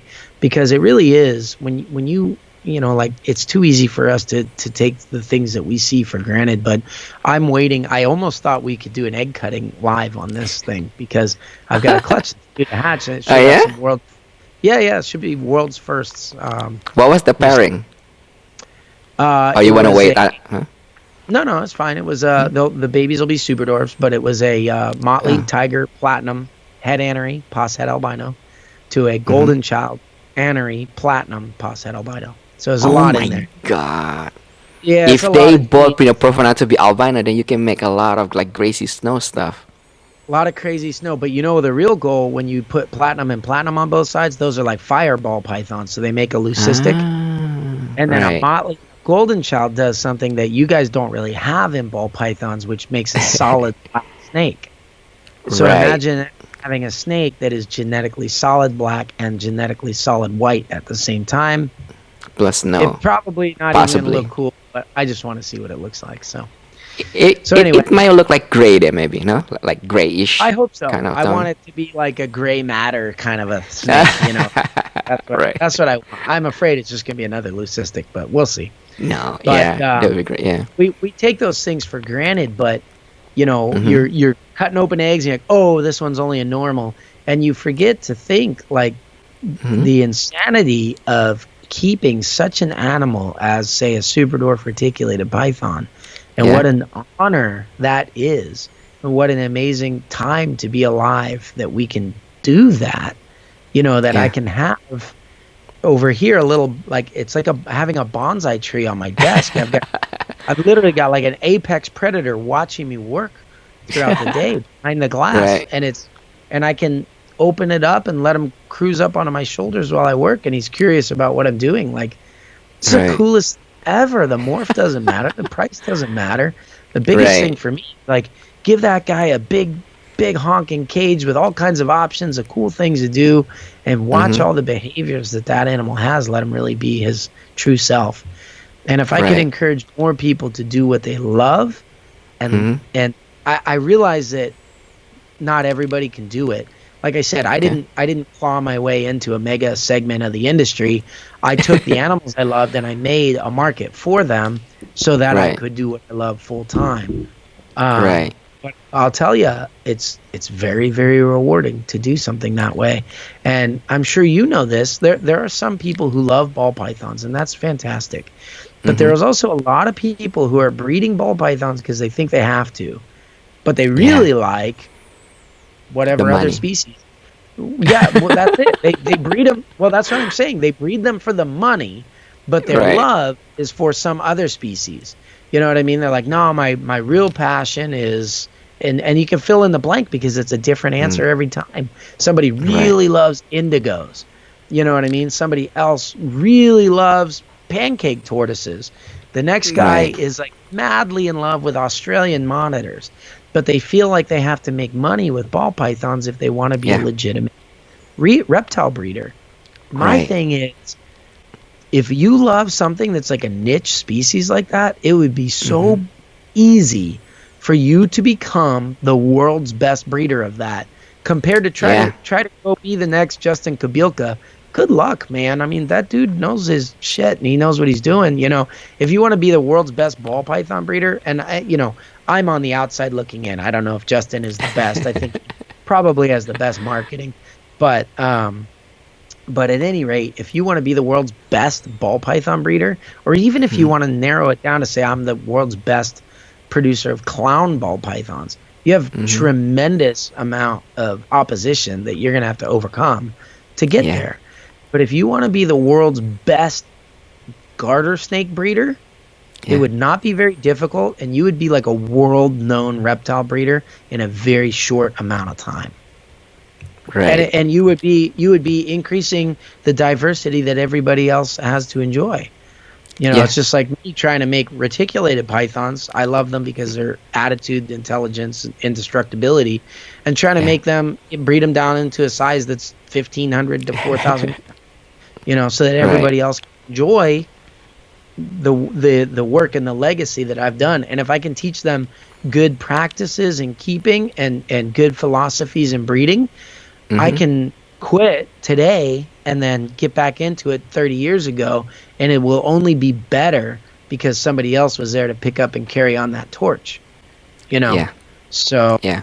that's what I would say. Fewer, better, focus on quality, do what you actually love and develop Mhm. it to a point the world has never seen. And if that is So ball yeah. python, good Mhm. luck. I mean, that's a challenge, but I think you can do it if that's your greatest love. If it's not your S- greatest love, go do what you love. Right.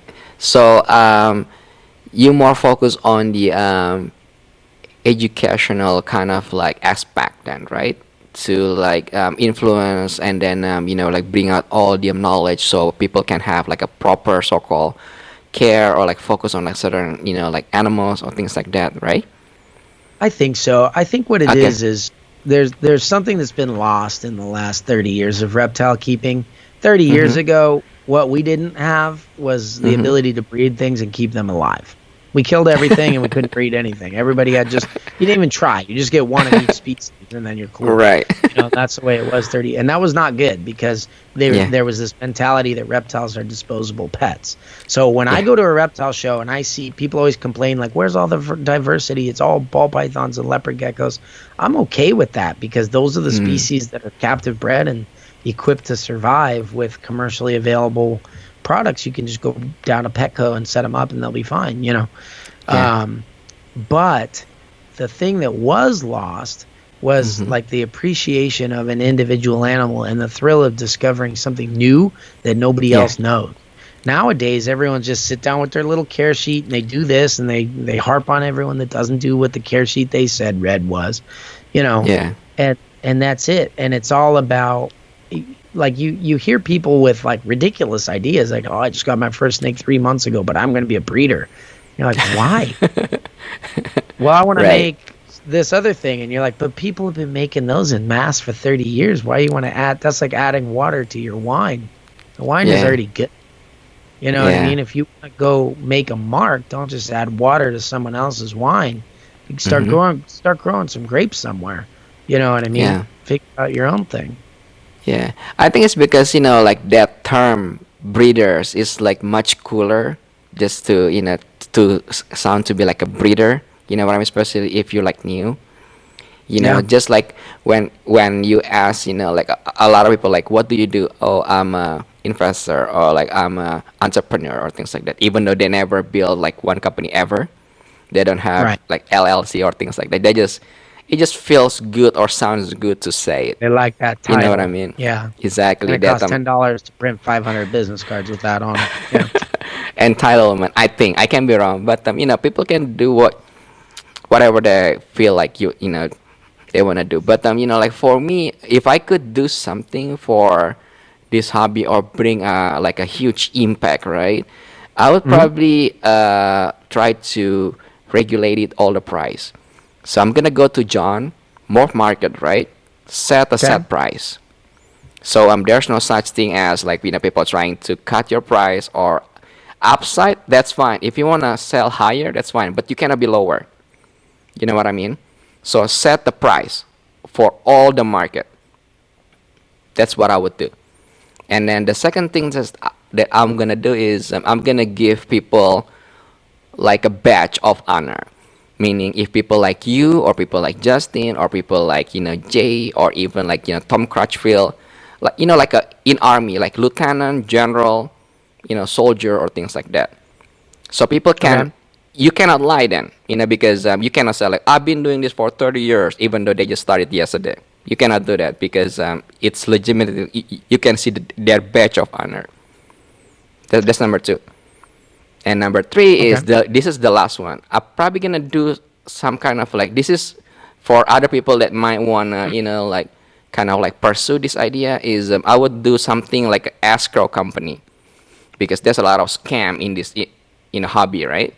So escrow is That just like, that's a when nice. you Yeah. do like a, yeah, so like when you buy a house, so the money stays in the third party, right? So when Yeah. both buyers and sellers happy, they release the money. That's it. I mean, you can make like 1% each, transaction. There's like thousand of transaction each day. You can make a good money. So if that's the case, there's no such thing like, oh, I get scammed, this blah blah blah. They go to this FBI group, whatever nonsense. Enough with the nonsense, I mean, solve it. Like people, posting I mean, all of these comments are like, oh, I get scammed. Yeah, because you didn't do your homework.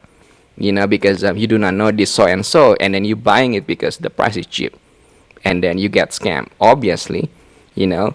But if you have, some sort of like a third party that, clarify everything, that's much easier, and then people have this, like peace of mind, like knowing they get what they pay for.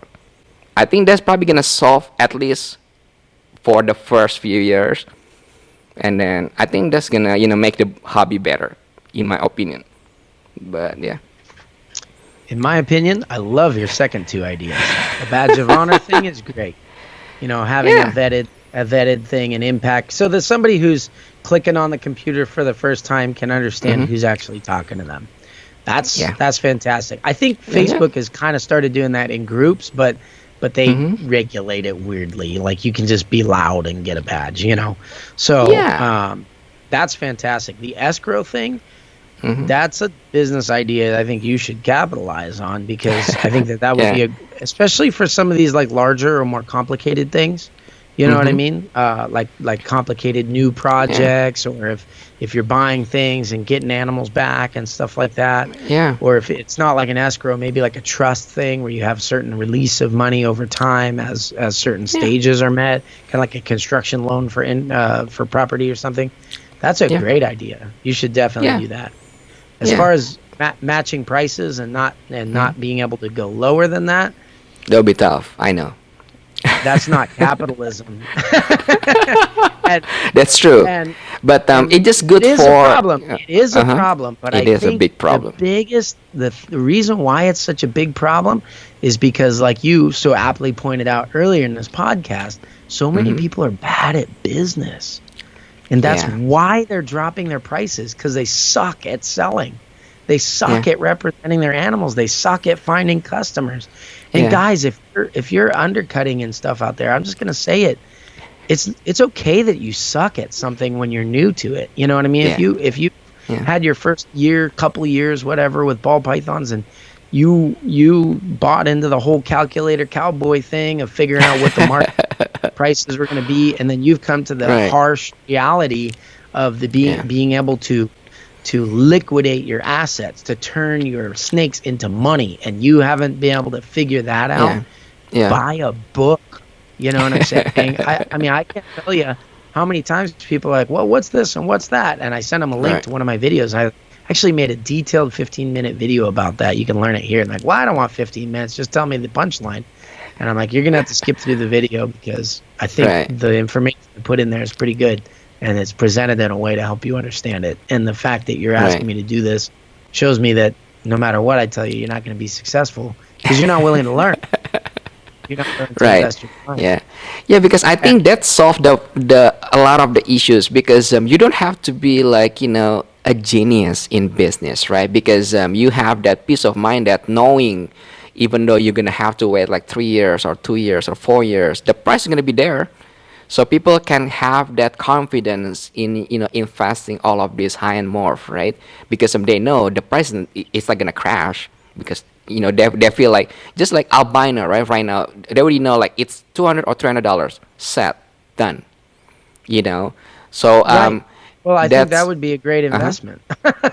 Albinos. Just get a whole rack of albinos and pieds. Yeah. Figure out your margins at wholesale prices. You wouldn't even have to go Yeah. retail, and figure out if you can, because a pied ball python, you can make 1 million of them. And if I came to you and maybe not you, but if I came to somebody who did buy big wholesale lots to retail, and I said, hey, Yeah. $100 Yeah. each, here's 1,000 pieds. You know what I Yeah. mean? Yeah. And the good thing is like the major benefit out of it is mom and pop, they don't have to compete with people like Justin or like Ozzy because they have the same price. So it's now what gonna like factor in whether people gonna buy from you or not is whether you are a nice person or you're a jackass. If you just wanted to focus on like making the money or you really care about your customer. Now that's your personal problem, not the market problem. You But know what here's I the mean? funny thing. Here's another Uh-huh. interesting thing that's different with our industry and every other Y- industry. Okay. Yeah, yeah. Walmart, the major Uh-huh. retailers and producers have cheaper Uh-huh. prices than all the little mom and pop shops. That's how they go through the country and put them all out of business. In Yeah. our industry, if I'm selling a Batman, I'll have a hard Mm-hmm. time selling it as much as Justin, and he can sell out of his. Right.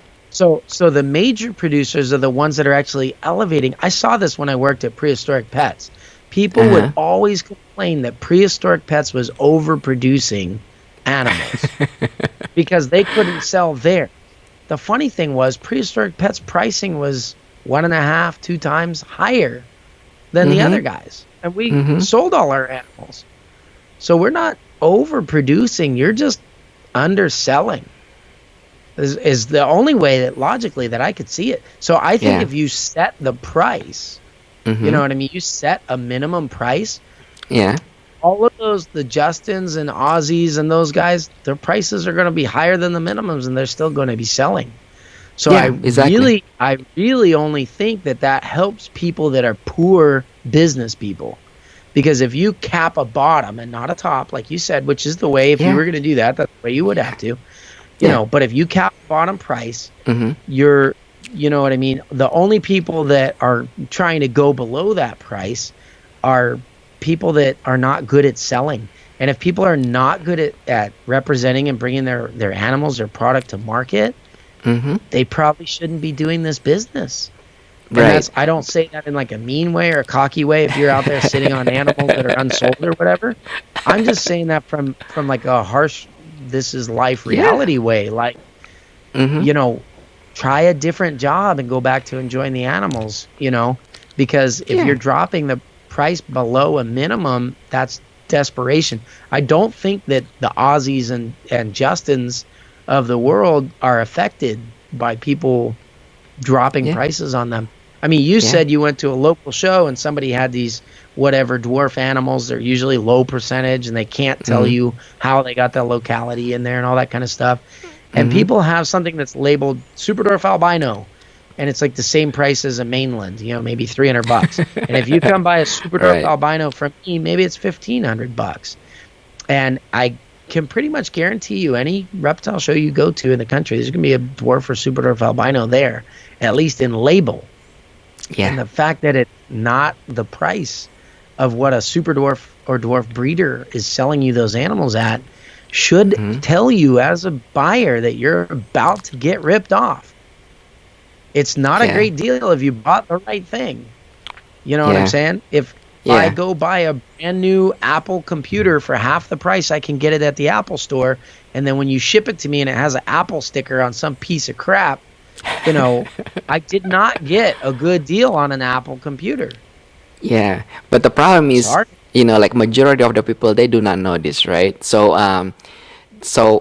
my goal But is again, trying to. your Uh-huh. regulation is helping people that are ignorant and preserving the ignorance that's in the Yeah, industry. it My helps thing them. is Hmm. you should, it does help them, but don't invest if you're ignorant. Don't invest if you're ignorant. And Hmm. if your only investment advice is from the person trying to take your money, you might Yeah, want to rethink that. You would yeah, be better off to look at like, okay, this person is saying this, but are they selling all these things? Can you find me an example of someone who's taken this advice and been yeah, successful with it? You know what I'm Yeah. saying? Or are all the Yeah. positive reviews unproven? If you're going to and doing your research and like, oh yeah, I got like 3 great reviews on this guy, Uh-huh. who I invested with, and all those people are really excited because they invested last week as well. Their last Right. year even haven't produced anything, they haven't done anything, they don't have. There's no money coming in to show them. You're an Yeah. ignorant investor, and I think that those painful lessons. I've had a lot of painful lessons myself. I've failed many more times than I've succeeded. And that's Yeah. what makes the true success so sweet. You know Yeah. what I mean? Yeah. Like we hatched those Karampa Island retics for the first time this year. First time they've Okay. ever been done. And they're like Yeah. the most spectacular because they are the smallest locality of retic. They're also Wow. super rare. They've never been bred in the US before. And I Okay. hatched one clutch this year, and the first ever. We tripled the Mm-hmm. U.S. population by doing that, and I have a second clutch incubating right now. I have Wow. 60% of the U.S. population before Mm-hmm. babies sitting in my reptile room. Now I have like 85%, maybe more. Um, but Okay. I've tried and failed to produce that particular locality for 14 years. Right. 14 years I've been trying to get those. I would have definitely thought someone else would beat me to it first, but my goal was never to be the first. I just Yeah. wanted to make them right. And a lot of Yes. the times my failure was buying a misrepresented animal or finding out that the lineage wasn't right, or it just didn't look like the animal that I was going for. So I couldn't in good interest, call it a Karampa, not knowing for sure that it was. And so when I Right. finally did make them, it was a huge a deal. It was a big splash, and we make up prices on things like this. We sold them for 10 grand, and they sold immediately. And that's when it's really rewarding. And it's not about the number or whatever, but I mean, for me, everybody universally speaks dollars. Yeah. So if you are listening to this and you never heard of a silly word like Karampa before, but I just said $10,000 and you thought in your mind, I'm gonna have to Google that when I get home. It shows that you understand the value because of the dollar, which is not a bad thing. That's just the way we value things in this world, right? Yeah.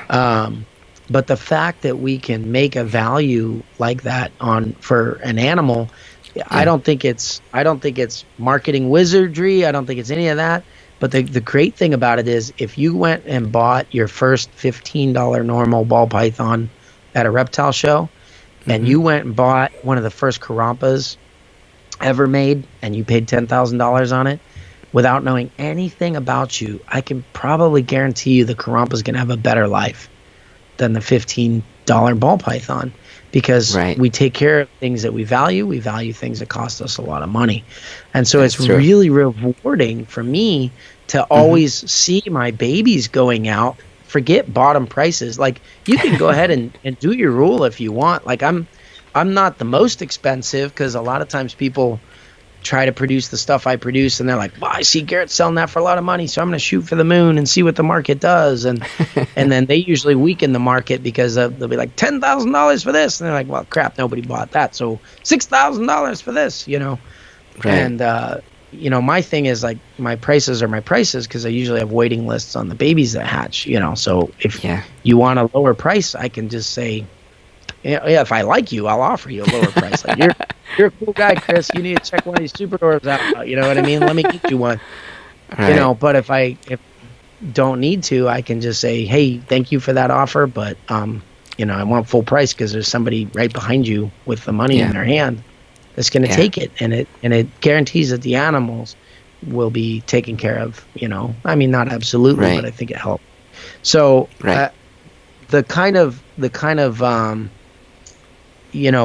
control of the market that helps people do things poorly. I think that's the problem. I mean, I understand why you're saying it, because Mm-hmm. there's so many people that invest poorly and end up getting ripped off. Mm-hmm. And you'll hear examples like, I was around for the mighty crash of the banana ball python in the year 2000, whatever it was, Right. 2015, 15, something like that. Yeah. 13 And or whatever. Yeah. And a lot of people were like, "Oh, look at all these idiots that bought those banana ball pythons for 25 grand, and the next year they were $1,000 each." And everyone say, I'm glad I didn't buy one last year for 25 because now I can get one for 1,000. But the people who did buy them for 25 grand made 50 of them that year, sold them for $1,000 each, and doubled their money.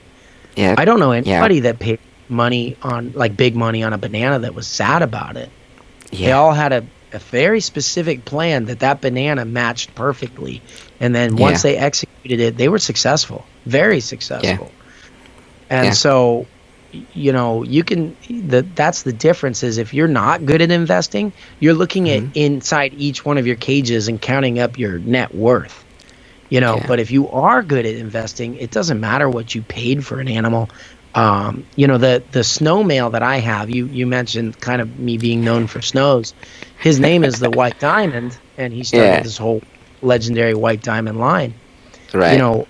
He was originally purchased for $25,000, which I think people would be like, that's insane. But that's the male that I wanted to, remember? Haha. I saw him when he was like super small. I remember that. I'm that. about to tell you how much money I've made with him, but now I won't. I don't want you to feel bad. I don't rub I your face know, too I much. know. But I'll just tell you that I made more than $25,000 off that. I male know, over of the course, years. obviously. Oh yeah, no doubt. You want to know? And the kicker is he just kicked out what looked to be, at least to my ball python breeder friends. You can come over and look at them and tell me, but they think they're the first scaleless head super dwarf retics. So we might have a scaleless. No way. Yeah, and in Dallas, I don't even know if I'm into that kind of thing. I mean, I have some scaleless horns; they're cool. And if it was the right way, as long as it was a good, healthy snake, I'd be okay with it. I mean, I think that it would definitely look good, but I've got people lining up the door as investors, fighting over the opportunity to buy the first one at whatever price I would ask for it, because they realize because they have a strategy, they know how to follow through. But I think if I do sell it, if anyone ever learned the price, let's say the first scaleless, visual scaleless, super dwarf reticulated python. So you got a super dwarf there trending up. Scaleless is obviously the precedence has been set for a lot of money to be made there in other species like ball pythons, corn snakes. Let's say I sold the first visual scaleless super dwarf for $150,000. People would be like, "Oh, that's insane! You're an idiot! What a jerk! Some moron gonna buy that? These rich people are so stupid," or whatever.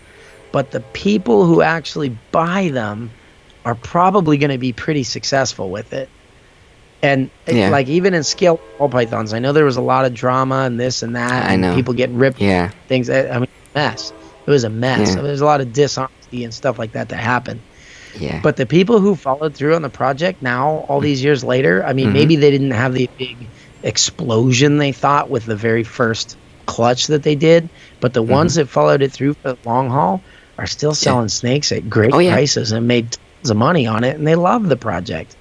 I have nothing to do with it, and I personally helped broker the sale of one of those scaleless ball pythons early in the day for the price was $75,000 or something, and the guy produced one, and it was a male, but the guy who had produced one, I'm not saying it was the one, I'm saying I sold one for that, but the guy who produced it did not have a network in the reptile industry, so he reached out to me. I'm like, I'm not a ball python guy, but just like you said, I know who we can talk to, and we dug him up and found him a customer for an elite animal like that with that timing. And so the guy's made his money back and then some, over and over and over again. So I don't know. There's good investing, there's bad investing. Just because something's expensive doesn't mean it's a good investment, you know. But when you are investing, you said you would not take investment advice from your Uber driver, but you want to listen to Warren Buffett. Here's one for all of you guys panicking about the coronavirus out there. A great piece of advice that is a good rule of thumb from Warren Buffett is be greedy when other people are terrified, and be terrified when other people are greedy when it comes to investing. So, when when everyone is praising a morph and it's super great, and you notice like 5 big breeders have just invested in this really expensive new morph, and everyone's so happy and it's hyped up, that's the time you should be terrified, because there's 5 big breeders that are mega, able to, to produce monstrously. Yeah. You should be very careful getting into that. But when everyone else is terrified of something, saying, who the heck would buy a $150,000 snake? Those are the opportunities, buddy. You got to be greedy with that kind of stuff, because they come along once in a lifetime. For you to be able to buy the first one at a price like that and control a morph on the market is a pretty big deal. That only happens for like 1% in the beginning. And that's when you want to be greedy. And that's how a lot of these people have been successful. The other way to do it is the long, hard road. I mean, I think Justin Kabilka, we've been talking about a lot on this podcast. I'm sorry, because I'm just ignorant to the ball python world. He's like my one example because I know what he's doing. But a lot of his cool, expensive animals are made from simple morphs. Leopard, spot nose, clown, things that have been around for 20 years. And all of the snakes are like $200-$300 snakes until he puts them all together some magic way according to great vision and comes out with something and triples the price of those overnight. Yeah, but people don't understand that it took him 17 years to make people listen to what he said. I mean, me personally, I love the guy, but I didn't listen to him like 10 years ago. Sure. No, I'm just being honest. Like, actually, I remember a lot of people making fun of him when he was like the nerdy little kid buying a bunch of money, putting a bunch of money for snakes, and they're like, "Look at this moron." And how many times have we seen somebody like that, like an ignorant person with money to spend, just kind of have it blow up in their face? But he's a great example of somebody who followed through and did a great job and is now reaping the rewards. Yeah, before I forget, I have a very important question. So this is super dwarf like related. Let's discuss and then talk about this percentage, because there's a lot of confusion out there, right? So can you break it down, like what is 100%, what is 75%, what is 50%, and how? So let's say if people buying super dwarf male, right? And then let's say they have a regular mainland albino. Let's just keep it really simple. How can that person, produce a pure, or can they produce a pure super dwarf albino down the line? If so, how can they do that? How can they structure it? Yeah. So, first of all, you would not be able to produce a pure super dwarf albino starting with the mainland. It's not possible. Yeah. So thank you. The way the super dwarf things, people get confused a lot of times. You know what's really confusing about it is, I think, is the terms dwarf and super dwarf. It sounds kind of like other morphs, like pastel, super pastel. You think it's like heterozygous and homozygous, or an incomplete dominant mutation. It's not correct. That way. I get a lot of people that ask, like, well, how do you know which ones are dwarfs and super dwarfs and normals in a clutch? And you're like, no. That's, when I say something is 50% super dwarf, that's kind of like me saying I'm half Mexican. You know what I mean? Because my dad was Mexican, my mom was whatever else.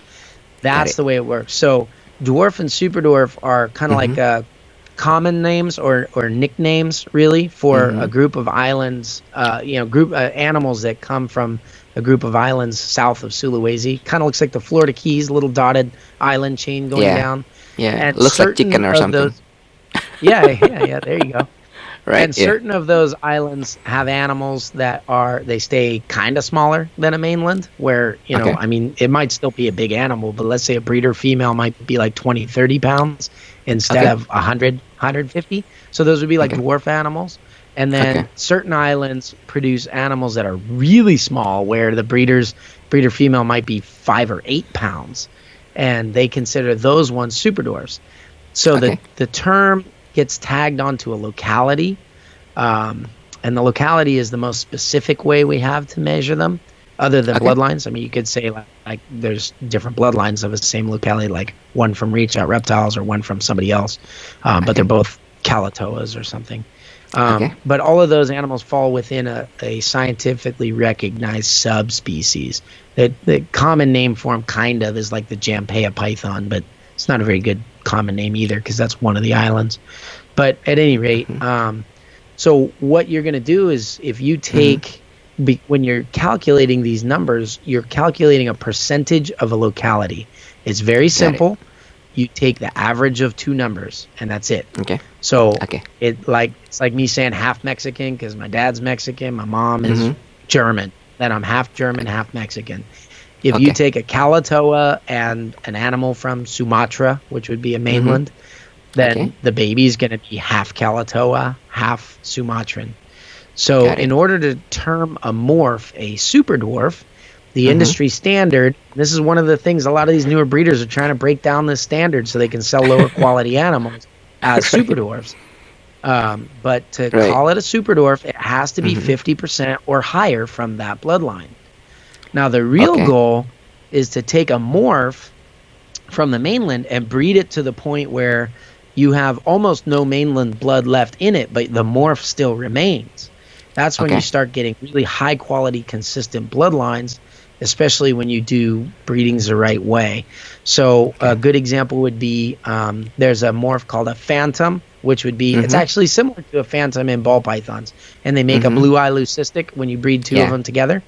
So, but it's an incomplete dominant, and this year we produced 87.5% super dwarf phantom. Now that sounds really technical, but all it means was we took a mainland phantom male, we bred it to a pure super dwarf female for one generation. Then we took a baby, we bred it back to a super dwarf a second generation. Then we took a baby and we bred it back to a super dwarf again a third generation. So there's only 13.5% mainland left in there. That's like, for those of you guys that are watching the video and can see what I look like, I'm about maybe not quite that much Cherokee Indian, but a little bit less than that. Can you tell? I'm like pink skin, all freckly, blue eyes. For those that can't see, I do not look Cherokee, but it's in there, you know. Right. And so with the super dwarf bloodlines, what you want to do is perfect them over time to bring that down. 87.5% is pretty stinking high. And like the albinos, for example, we have snows that descended from that same bloodline that you saw back in the day that are now 87.5% super dwarf het snow.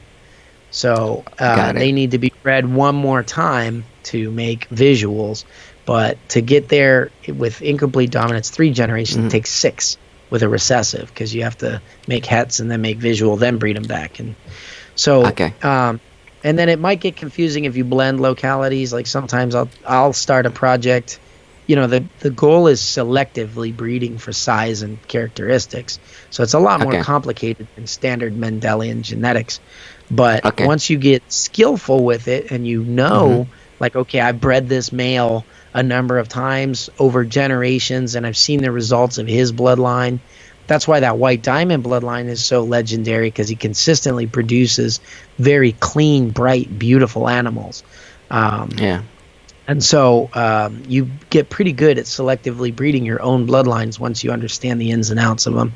But so a lot of times I'll take something that might be like a dwarf albino, where it's like, hey, it's a 30-pound adult instead of a 150-pound adult. And I might start my super dwarf project with that. So a dwarf locality, classic one would be like Jampea. So let's say a dwarf albino, that should mean 50% Jampea, probably, albino. When I breed that to a pure Kalatoa, which would be a super dwarf, I just have to average the two together for each locality. So 50% Jampea to pure Kalatoa, that means the babies are only going to be 25% Jampea. And then, you know, on the other side, you have pure Kalatoa is 100%, and that Jampea one had no Kalatoa. So it's going to be 50% Kalatoa, 25% Jampea. And so that's how you navigate that stuff. Bit confusing, and honestly, the funny thing is, just because something carries a certain number doesn't mean it's going to look a certain way. You know, like again, with the human races as an example, I have a nephew that is 25% Mexican, but his dad was it came from like the all Mexican looking family. This is my brother-in-law. His whole family looks Mexican, but he got like every recessive gene in there. So he has like red hair and green eyes. And then my sister looks German as can be. Blonde hair, blue eyes, like bleach blonde hair. And so, you know, my nephew, JJ, is 25% Mexican, but he's like light skin, blonde hair, blue eyes, and you could have somebody else that's 25% Mexican that's got tan skin, brown eyes, black hair. So when you get into selective breeding, if you buy from a breeder that has like loose quality standards or really just seems bent on sales all the time, you know, that's a pretty good clue that you want to really watch out for that stuff. And if you ask a couple simple questions, like you know how to ask, like, hey, what locality is this? What breeding produced this? And if they go, oh, it's 25% Jampea. The dad was 25% Jampea. The mom was a mainland. And this breeder doesn't even know how to average two numbers together. You know, you might want to stay away from them if you're trying to, you know, build something that you're going to breed. Like, you know, like you're not going to be able to predict the adult size on that. You know, they can tell you whatever they want, but I'm telling you, if I had something that was 25% Jampea, I would not venture to tell you how big I thought it was going to get. It's just not enough bloodline in there to make enough of a difference to tell you that every time.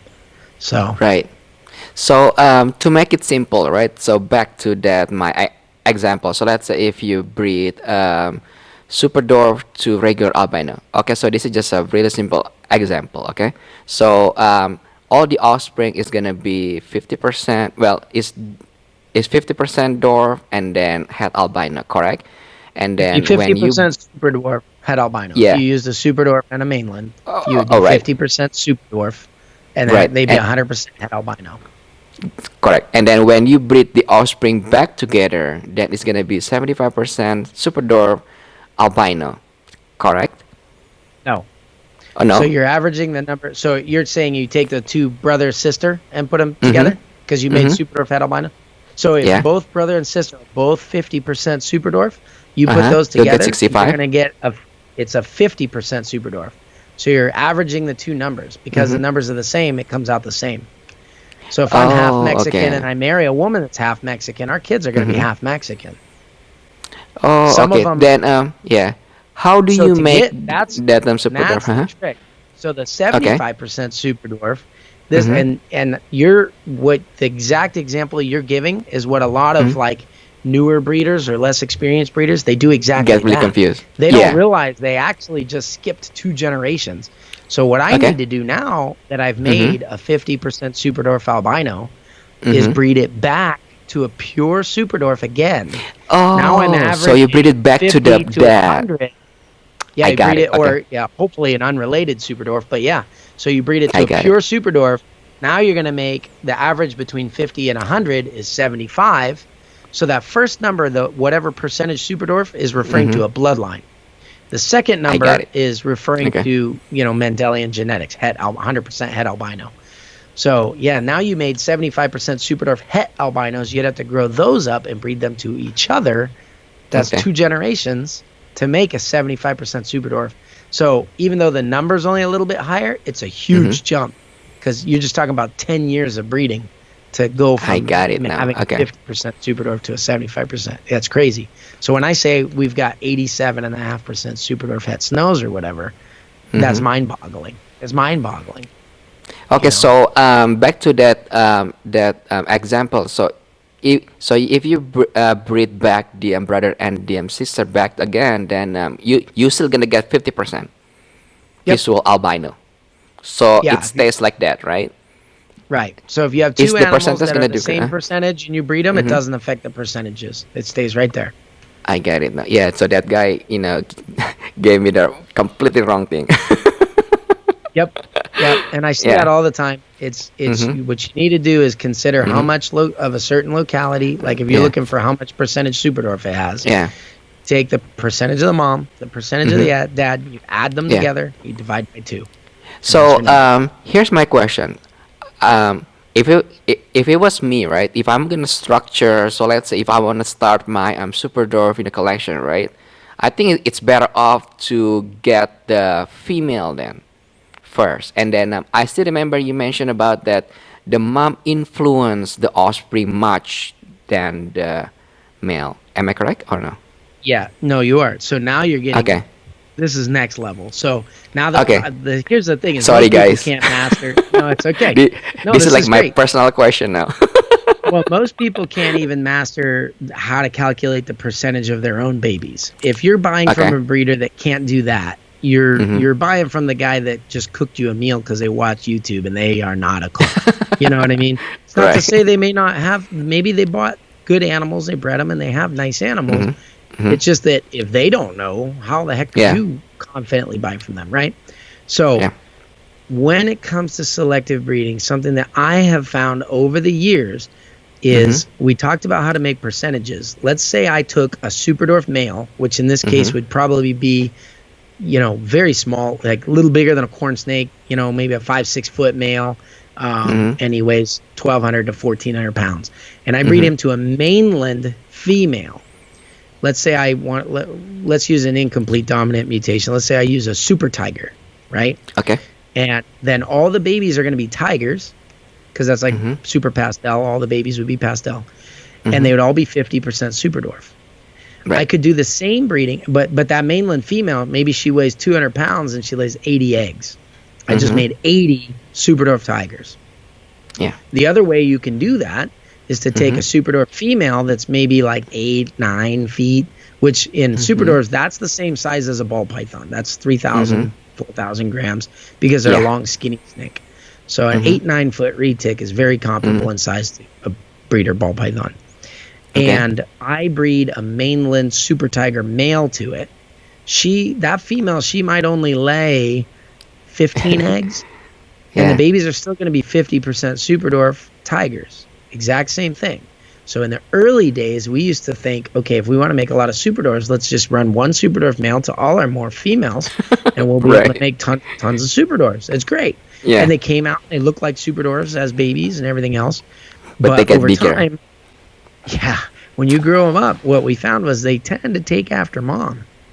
So if mom was 18 feet long, all those Superdorf Mhm. tigers, I just made 80 of them. Same percentages, same locality. Maybe I priced them the same as the breeder who was doing it the hard way, using a Superdorf female.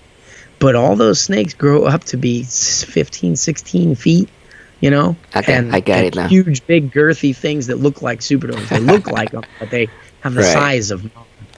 So, whereas the other ones, they're only 50% Superdorf, but a lot of times, if mom was 8 or 9 feet, babies are 9 and 10 feet. So even in one generation, they were dramatically reduced in size. That's I get why, it like now. the Okay. Superdorf phantoms we always took a male phantom and ran it back to a pure Superdorf female each time, because Okay. 3 generations to really small females, we haven't seen anything grow bigger than a pure Superdorf female in 2 generations already. So, Ah, okay. it is good to start the really coveted. If you want to do a good project, you want to buy a female from the smallest bloodline. She doesn't necessarily have to have the craziest morph. It's just like ball pythons. You could, if I gave you an army of het pieds, I'm sure you could make a lot of money with them, right? Yeah. Pretty cheap females, but you know how to use those Yeah. genetics. Yeah. So it's like that with Superdorfs. If you can get a very good small bloodline female, the morph matters much less. And the other thing that you want to consider for long term is that these females, the smaller the female is, the better your quality is going to be. But it also means they take longer to mature. So a lot of times these pure Superdorf females, they don't breed till 4, 5, maybe 6 years old. Okay. And males, I mean, shoot, man, I'll have males that are 8 months old humping their water bowls. You know what I mean? So you're totally safe breeding a 2-year-old male. So if you're going to set up a project, it's a little different if you're buying something super rare. If you go buy a Carrampa and there's one available, may never be available again, you buy that little turd and you hold on to doesn't him matter. for 30 Yeah. years until you find a female. Yeah, that's it. Got it. But if you're like, okay, let me invest in Superdorf morph projects, and I want to make a bunch of let's say I'm going to make tiny Superdorf cows, which is like the coolest morph in Superdorfs, right? Right now, that's a very hot one. Whoever can stock up on making Superdorf cows today is going to be like the person who made a bunch of piebald ball pythons when they cost $3,000 each. All of those people got rich. You know what I mean? And so let's say you want to do something like that. What you need to do is go ahead and get the females with the genetics on one side now and start growing them up. And then once that female's about year and a half, 2 years old, that's when you want to look for a male.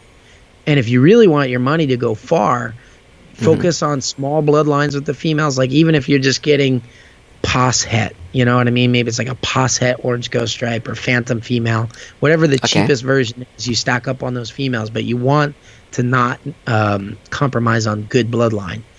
And one male can easily produce 5 clutches with 5 different females in a season. That's not really a big deal, especially if you're not trying to breed some 6-month-old male.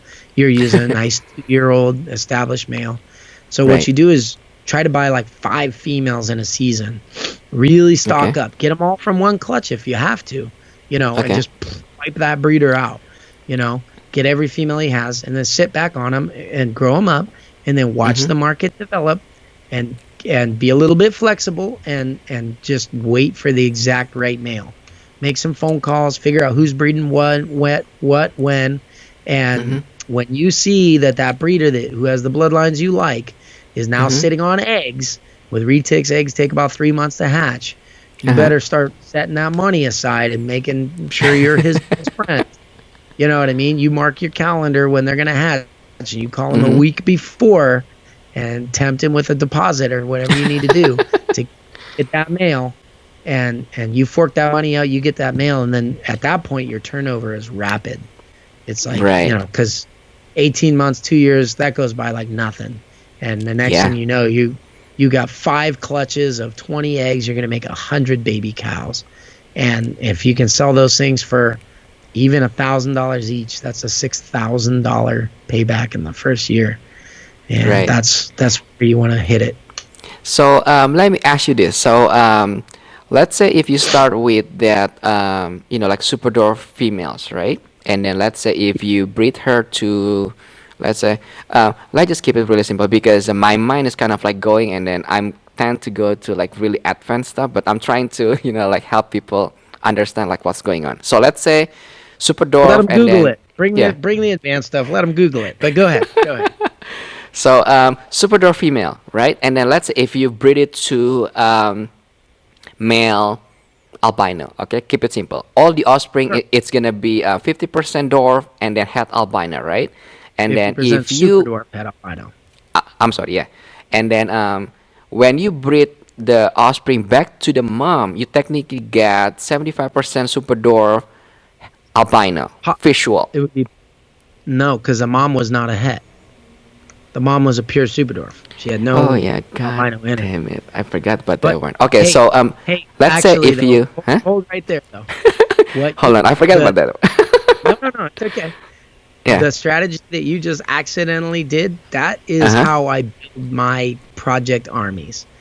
So what I do, I have a collection of a few different very nice pure super dwarf females, and you have to fight tooth and nail to get those. You want the beautiful, busy pattern, small super dwarf female. Okay. When you have those, the coolest thing is you take them. Now, I have enough that I have the luxury. I don't have to breed back to mom. But if you had to, you know, for your example, let's say you make a 50% super dwarf het albino. What most people do is they try so hard to make an albino, they're even tempted to breed a 50% super dwarf het albino to a mainland albino that they have. But now they've watered super dwarf genetic. They make albinos, but they're like 25% super dwarf and they're giant and they're worthless, and they try to charge a little bit more money, or they scream and they say, well, my animal should still be worth a super dwarf something because they have some super dwarf in them. And what they're doing is they're trying to water down the market and the genetics of a bloodline to benefit their pocket.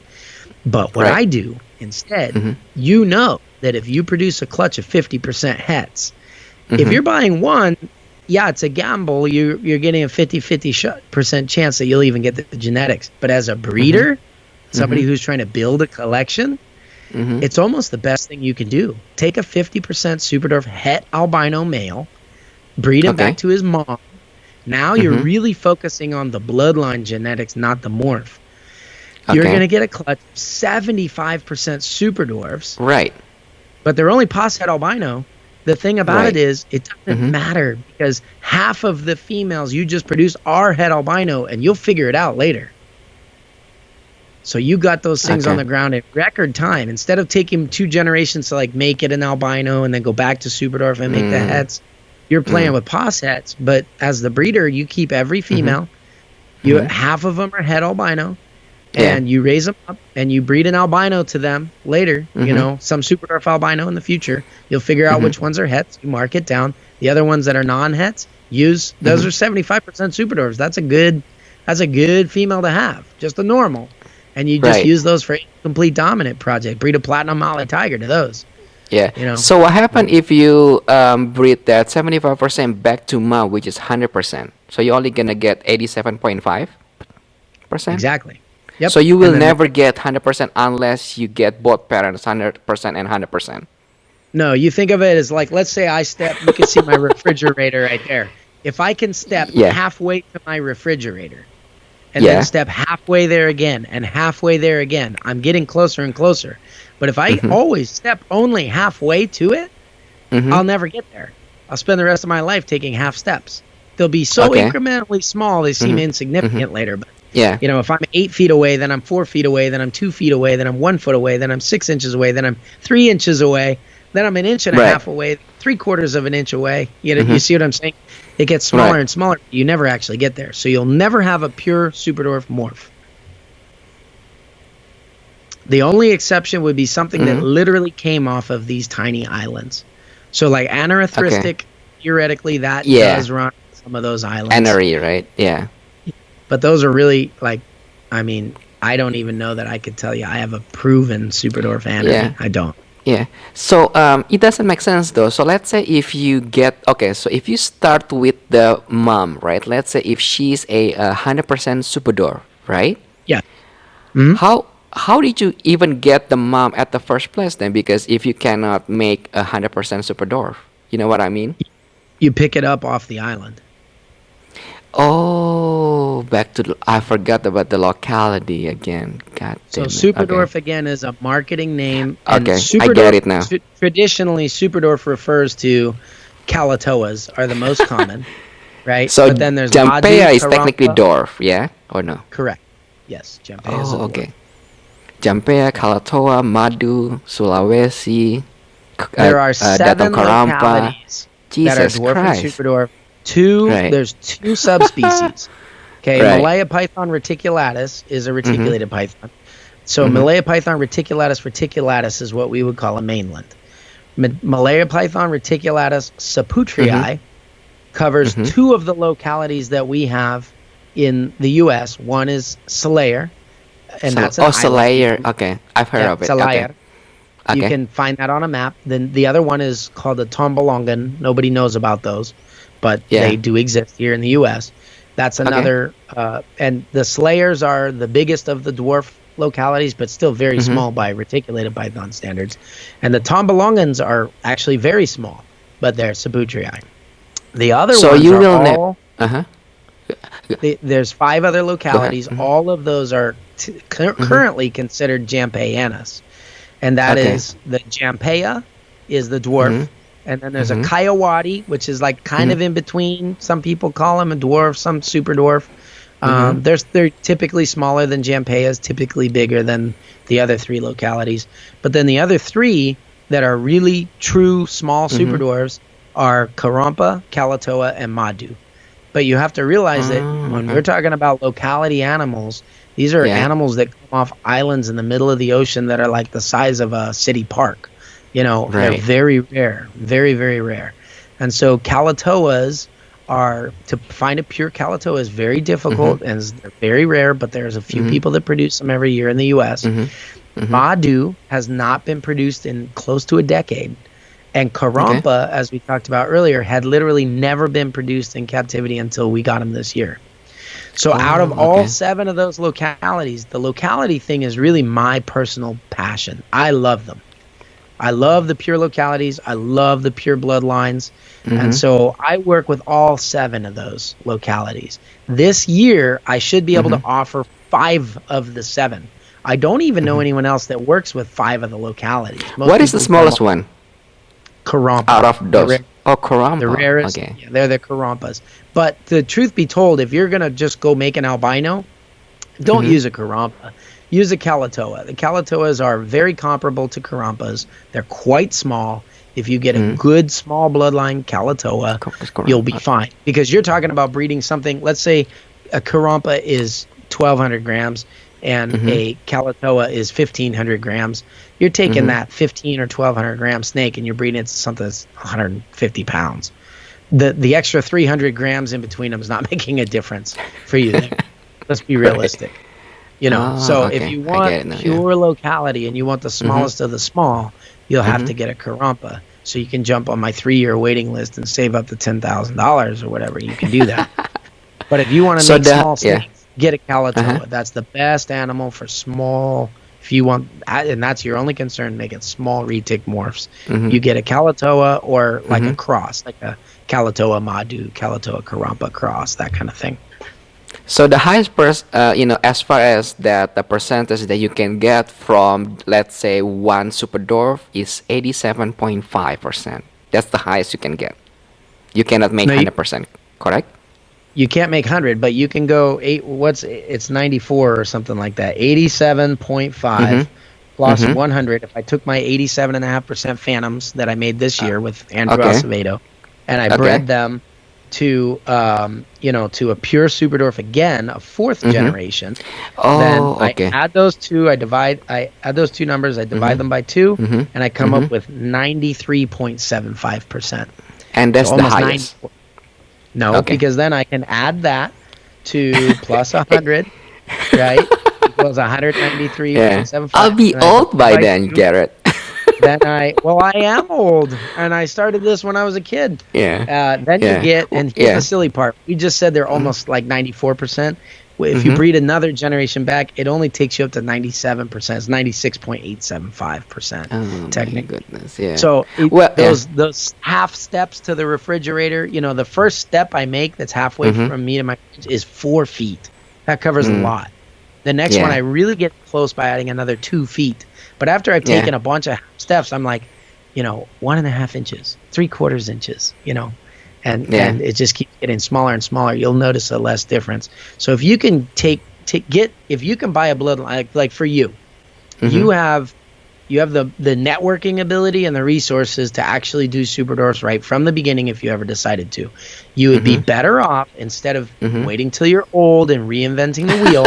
You would be better off buying an animal standing on somebody's shoulders that done it before you, and they've already taken those first 2 or 3 really big steps in the right direction. Now, the only time it's different is if you want to make a completely new morph. So if you want to make a Banca, was a locality, right? Because Banca is in Sumatra, is it not? So if you wanted to make a Banca super dwarf, then you would have to start making your first 50%ers and go from there. But if you want to do albinos, you go get the nicest, smallest albinos you can and a pure super dwarf, and you could just start with a pair. Pure super dwarf female, really, really, really small, maybe 75% super dwarf albino male. You breed them, and then you make all the babies are 87.5% super dwarf head albinos. You have to grow that whole generation up for 5 years, but once you've done that, and you have 5 or 10 of these fantastic bloodline animals that you produce and raise yourself, that's when you can really sit back and start having some fun with these projects. And so that's what you want to do. And you can use that same pure super dwarf female. Maybe the first year you buy a highest percentage albino you can, and you breed to her, and you keep back all those het albino babies. The next year, maybe you want to make a genetic stripe project. So you find something that's the highest percent super dwarf, you breed a genetic stripe to her and keep all the babies. Then the next year you buy another male, and she's already a proven established breeder, pure super dwarf female, and you breed an anthrax to her, and you breed a cow to her, and you breed whatever. I get it now, you want. And then you keep all those female babies for yourself to build that part of your collection. And so you don't need to have an army of pure super dwarfs. As long as you're willing to buy the ones that have already been refined, refine them one generation for yourself, you're putting in the money to buy the female once, and each of morph male you want once, and then you're putting in the 5 years to grow it once. But once you've got that money and that 5 years down, you are now a successful super dwarf breeder. because Yeah, you're gonna I get it now. Yeah. yeah, that's the way you build it. Mhm. That's so, you know. Yeah, that snow male that you originally get, what is the percentage that he has now? 75 then, right? Or no? Well, kind of. He was Okay. 50% super dwarf, which Oh, is 50%, Calatoa, yeah. But he's and still small though. Even like uh, 50%, you know? he's pretty small. I can pull him out for you, but No, no, he's it's fine. I mean You don't have to. he's smaller than mainland, but he's not a ball Yeah, python. He's yeah. definitely not ball python size. Yeah. Or like Uh, uh, coastal carpet python size. yeah. Quick question. So let's say, okay, so let's say if this is like my brain like keep like, going back and forth. So let's say if from the offspring, right? I mean, you can pick and choose. So let's say if you take the smallest one to the smallest one, right? Does it gonna affect the percentage, like in theory, or it doesn't really matter? No, No, but it will affect the size, because you are only the selective side. breeding. So just Okay, like my but nephew is 25% Mexican, he's a quarter Mexican. mm-hmm. He's always gonna be a quarter Mexican, even though he's like blonde hair, blue eyed little kid. You know what I mean? I get it. And Okay. if you breed, if you breed him, if he marries a woman with blonde hair and blue eyes, his kids are gonna look just as not Mexican as he looks. I got it. Okay. So You based know, on that but locality, yeah. yeah. So This is picking probably small yeah. animals that Uh come huh. from consistently small bloodlines is what you I want to understand. do if you want to Mm-hmm. make small animals. And at Yeah. that point, when you become Mm-hmm. advanced enough to where you're really choosing great bloodlines, the numbers become a Mm-hmm. little bit less important. We still always track them, but Oh, to okay. me, I would rather have. So I'll give you a perfect for instance. Some Mm-hmm. bloodlines just stay smaller. They're just Right. genetically, you did the same thing, whatever, and they just Right. are good bloodlines. So Right. last year, I got a clutch of eggs off Mm-hmm. of a het orange ghost stripe female. And they Okay. actually produced the very first orange ghost stripe superdors, which your buddy over at Beach Bum Exotics purchased Mm-hmm. one.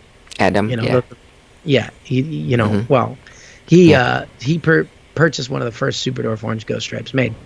Okay. And that female, after she finished laying her eggs, she weighed 2,850 grams. Okay. Really small, right? Yeah. She was only 50% superdorf. Now, I would rather use a female like that if I was trying to make small orange ghost stripe. Let's say Mm-hmm. somebody sells me a 75% superdorf head orange ghost stripe. On paper, Mm-hmm. that looks better. But if they're like, yeah, my female's 50 pounds, well, I don't want that. Oh, okay. So you're only keeping that percentage just as like in theory, but It's again, just like track. yeah, picking up the size is gonna be like falling down into the experience by doing this for like years and years. Right. I get it. So again, Hmm. it's a lot more of a, because you're not working with simple Mendelian genetics, you can draw a Punnett square, figure out Right. what you're going to get. You really Right. want to go with somebody that has been a nerd about it for long enough to refine their bloodlines over time. Yeah. So like that snow male that you mentioned, I mean, you can't buy him. I've had him forever. I love that guy. He hates me, but I love him. Yeah. He's the And best ever. Yeah. but It was a I have pair, right? There's a female too because I know Jay was offering me like a pair, and then he I, also gonna throw I like that Enery female or whatever. I got the female too. I got the female too. God Yeah. damn it! I knew it. But anyways, so I Yeah. have snows that just hatched that are Hmm. from that same bloodline. Mm-hmm. But it's now. I mean, your story that you're telling is an old story. I don't know if you remember. That Oh was yeah, 2009. I know. It's 2009. really. I know. Yeah, So I it's have been a while. I have babies Mm-hmm. that just hatched. I can pull one out. They've only eaten 2 or 3 times, but they're snows, Nice, and they man. hatched Okay. from that same bloodline, but 2 Mm-hmm. generations further into Superdorf now. Okay. So So those in were theory, nice. like, Those what is the percentage of that? 75% Superdorf, and then they have a Okay. little bit of dwarf in them as well, 12.5%. Got it. So they only have Got it. 13.5% mainland left, but Yeah. they're albino and anery. Mm-hmm. I think that's like crazy legit. So it's a double Yeah. recessive, Yeah. I get it now. So Okay. those are great. Those are great animals. Yeah. Yeah. So that's where you want And to this. start. If you're going to start and move into Yeah. the future, keep an animal for a really long time. Start with the Yeah. animal that's already the best, that's had those couple of big steps taken, and then you can Got take it. there and refine it over time, or you can just sit back and be like, hey, I'm just going Yeah. to produce snows and snows and snows and snows. They're one of the Yeah. most value lasting. I mean, you know, female snows, even at 50% super dwarf, if I was to They're sell that small. little, Yeah. they're some bloodlines are pretty small, some are a little bit bigger, Mm-hmm. but they sell for $5,000 each today, and Yeah. they first were made in 2007. Yeah. I remember They're that. Oh still my God. five Yeah. It's like, grand. So if you want to turn the time back to the other animals that were 5,000 or that were, you know, that much money because they were like 25 grand back then. You want to talk about yeah. other $25,000 animals back then? You're talking about like in reticulated pythons would be something like an albino titanium. Yeah. Albino titanium today is like $400. Yeah. I think it's But a less, maybe snow, like a male. Yeah. yeah, and a snow is still 5 grand. Right. And those are both Right. double recessives. What's the difference? The difference is super dwarf. It Yeah. has a bigger market, so it's far more stable. There's very many less people producing them, and many more people willing to buy them. Yeah. So Yeah. it makes And all this is the probably difference. a good, I'm sorry to cut you off, but this is probably a good, segment that, like when I talk to you, like I do not, well, I do know, but like when I have questions, I would rather ask you because you know everything about this like super dwarf world, right? Instead of Right. like me logging to Facebook, going to group, and then asking all of this, like Joe Blow, whatever, I will never get the straight point answer. You know Or what I even if mean? you do, you won't know how to recognize it because you'll have one Yeah, answer that's exactly. total BS and one answer that's dead Exactly. on, but you don't know Exactly. who, So who this is to a listen. good segment, like a good examples. Like me, when I have questions, I go to the right person. I do not want to hear left and right. Like this 30 years, experience, whatever mambo jumbo, things like that. I just go to you. I ask you question. I get, for like what, like the last half an hour, straight points, and then that saved me years down the line. When I try to like pursue this project, I save like at least 5 years because I'm gonna make mistake if I listen to other people's and things like that. You know what I mean? So this Which is a goes good full example for circle to people. what we're talking about in the beginning, is Yeah. that people who are going to make it in the reptile industry Yeah. understand that if they Yeah. go to a reptile show, they go to Yeah. see people who are at that reptile show. And if you go to see the reptiles, you're just going to look at a reptile. I mean, you're talking all dreamy-eyed about a pair of snows that was sold over a decade ago, buddy. And they were already done I their job, know. made their money, moved on. Those animals are Yeah. gone. You know what I'm Yeah. saying? But because you met me when you were there, we're here, we're still talking, and if you wanted to do that today, you would know now how to do it. But Yeah. but if you were like, hey, I'm glad I saw those animals, you could say, I remember Mm. that animal, and that's cool Mm. that you remember that white diamond male as a hatchling, and that Yeah. you were like, you know, Yeah. I I don't, saw it. Like, yeah, yeah. and you're In like, I person. almost I bought that remember that. pair. I think the pair must Yeah. have probably been 30 grand. You know what I mean? Yeah. Yeah. So I got a good deal, but yeah, it's somewhere around that ballpark. yeah, right. Well, Yeah, I'm, but I'm well. telling you, Mhm. again, with quality, if we had to go back and I had to go back and buy those for 75 grand, that would Yeah. still be a good deal because I've It made a was. lot more than that over the years. That's for It sure. was. Yeah. It I was. mean, that investment that long ago, time is the hardest thing to put into it, but because of Yeah. that, I have a wife and 4 kids, and this is all I do. And my wife doesn't Yeah. work. We're a single income family, and all Yeah. we do is orphan Yeah. super dwarf retics. And it basically Yeah. comes down to that animal. You know, I mean, I do a lot of other, like I said, all these localities, all this stuff, Mhm. but everything else was built on reinvestment money made that one project done well, invested at Yeah. the right time, followed through in the right way, learned Mhm. all those hard lessons early on, and Mhm. now I can sit here, give you the straight answers, and I can, Mhm. if I go reinvest in other things, I can take the knowledge I've learned and Mhm. apply it pretty quick. So Yeah. So in technicality, if I, like back then, if I did purchase those pairs, you would never be here then. yeah, exactly. I'm just Right. kidding, Garrett. No, I'd still be working for Jay and not Nah. taking your Yeah. advice, and Yeah, yeah. Glad I So, didn't, purchase that. Yeah, so I what you're didn't saying pursue it. is, Yeah. Hmm. Chris, what you're saying is you have made me into the man that I am today. You're basically taking full credit for the Yeah. existence of Garrett Hartle as he is Reach Out Reach out Reptile. reptiles. Yeah. So if you can send me a I have. pair of snow, that would be great. No, I'm just kidding. I call it even, Garrett.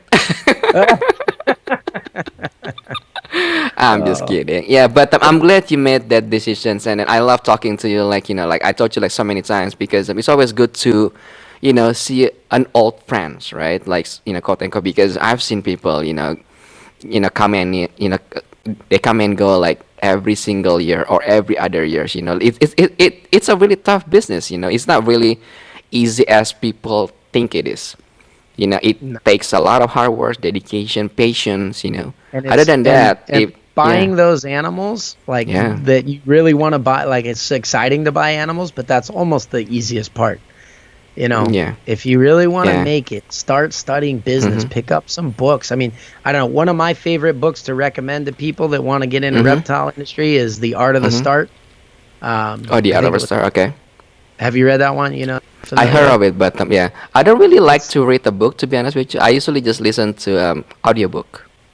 Yeah. Well, I mean, it's Yeah, just the same thing. It's just delivered yeah, I differently. know. But yeah, the art, I'm sure that you could get the author reading. I think it was Guy Kawasaki wrote that one. I could be crisscrossing that, but it's an easy I'm one Robert for. So Kiyosaki. Yeah.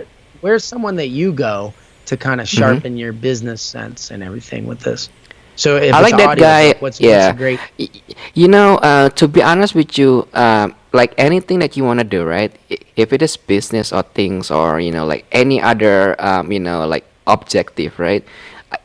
At the end of the day, it backs to you. So, if someone want to kind of like, for lack of a better word, improve themselves, I would go Yeah. to like personal, like improvement. So let's say like Jim Rohn, any book that he actually make about like improving you, because once you have that mindset, How you do you can spell pretty his much last do name? I Jim haven't heard it. Rohn. I can text it to you. I'm really bad at like I'm Okay. saying like I'll text it to you. And then Okay. because Cool.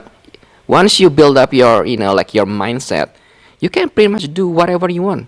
If it is business, And relationship, that's my point. anything. That's Yeah, my point. Yeah, buy yeah. the biggest mistake I see people do is they go buy a snake as a pet and they go, okay, I'll try this. Then they love it. And the first question they come ask me is, I Mm-hmm. have this pet with this genetic profile. What Mm-hmm. do I need to buy to breed to this pet to be a reptile breeder? Successful reptile breeder like you. And the Yeah. answer is very seldom you made the right investment the first time. I would Yeah. say keep that pet, honor that little booger for opening your eyes to the world of reptiles, Right. and then go read these books, figure out business strategy, study the Mm-hmm. market, talk to some Yeah. breeders, figure out Yeah. which niche you like, what you Mm-hmm. want to get into, develop a plan, come up Yeah. with funding, then worry about your next purchase in reptiles. Keep that one Yeah. pet, keep him well, figure out how to run a business if you want to Yeah. run a business. Yeah. Now That's it's very different true. if you're just like, I just want to breed and for no reason. And I just feel like, Right. adding more, the thing about it is we are producing animals, Yeah. right? So even if you're breeding dogs as man's best friend, you don't Mm-hmm. want to produce animals that are unwanted. Yeah. And if you're like, well, I just want to breed for the experience of it. I mean, this might sound cold and heartless, but I'm starting Yeah. to see it this way. When Yeah. zoos breed like Komodo dragons, which, I mean, shoot, boy, I would love to have a pet Komodo dragon. I'd pay a lot of Yeah. money for a pet Komodo dragon that I could have legally. And the Mm-hmm. zoos are breeding them so easily Mm-hmm. now. They have so many of them, and there's so few zoos that can keep them that when they breed Yeah. them, they do it for the Mm-hmm. experience. They grow the Mm-hmm. animals, the natural part of life. They take Mm-hmm. the eggs, they put them in Uh-huh. the freezer. They put them in a Wow. freezer because they Yeah. cannot afford to Keep produce up with. Yeah. too many Komodo dragons because that's a Right. big animal. There's no room for Yeah. it. Even if Yeah. it's a little animal, if you want to breed for the experience of breeding, you Mm-hmm. better have like what zoos have. They have it's PFLs. They call it Plan for Life. Oh, right.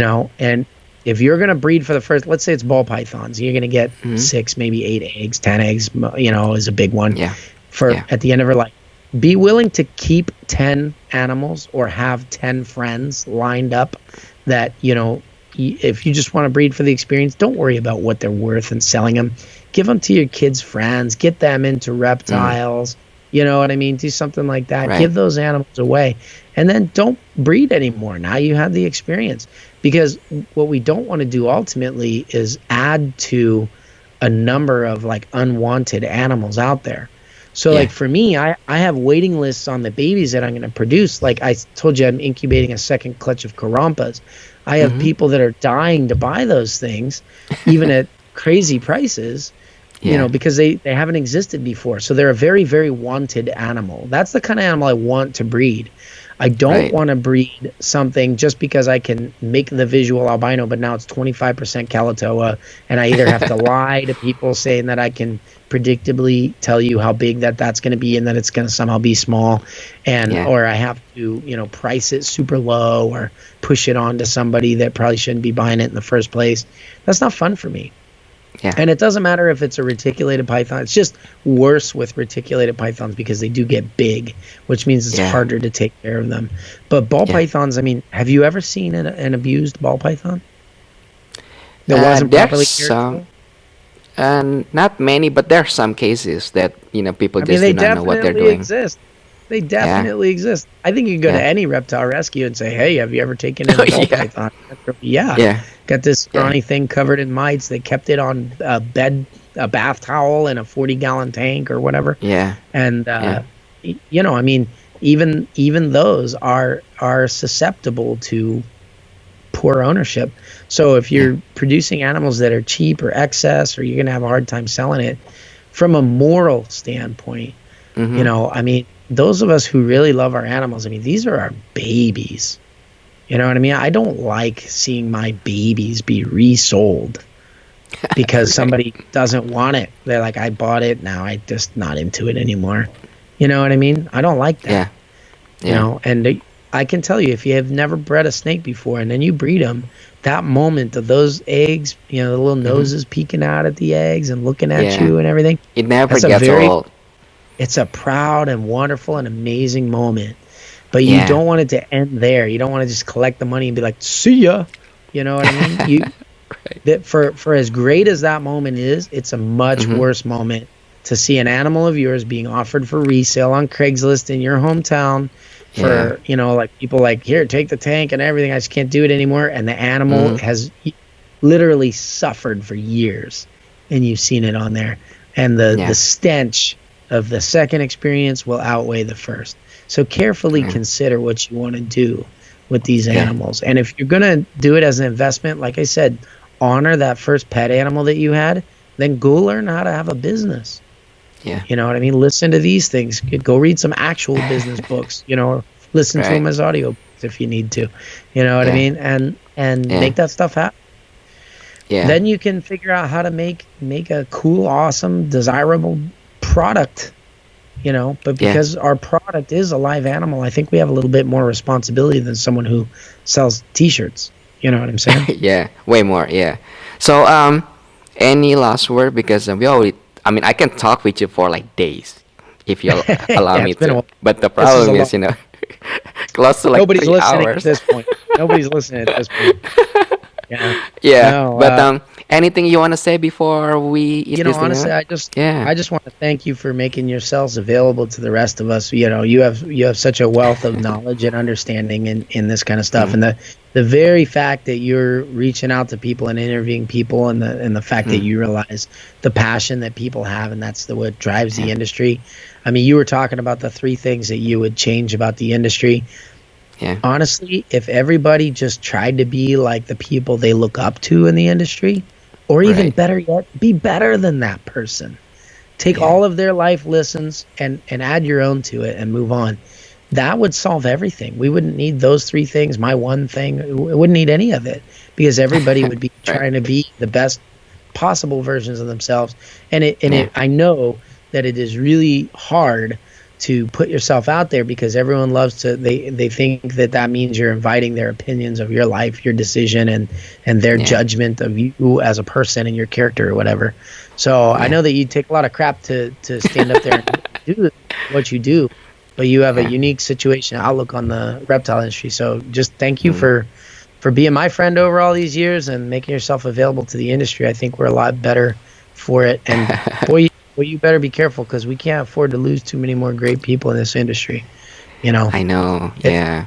It's big hits when people like Forrest go down. You know, it's Yeah. so we can't afford to lose a Chris too. So you take care of yourself there, buddy.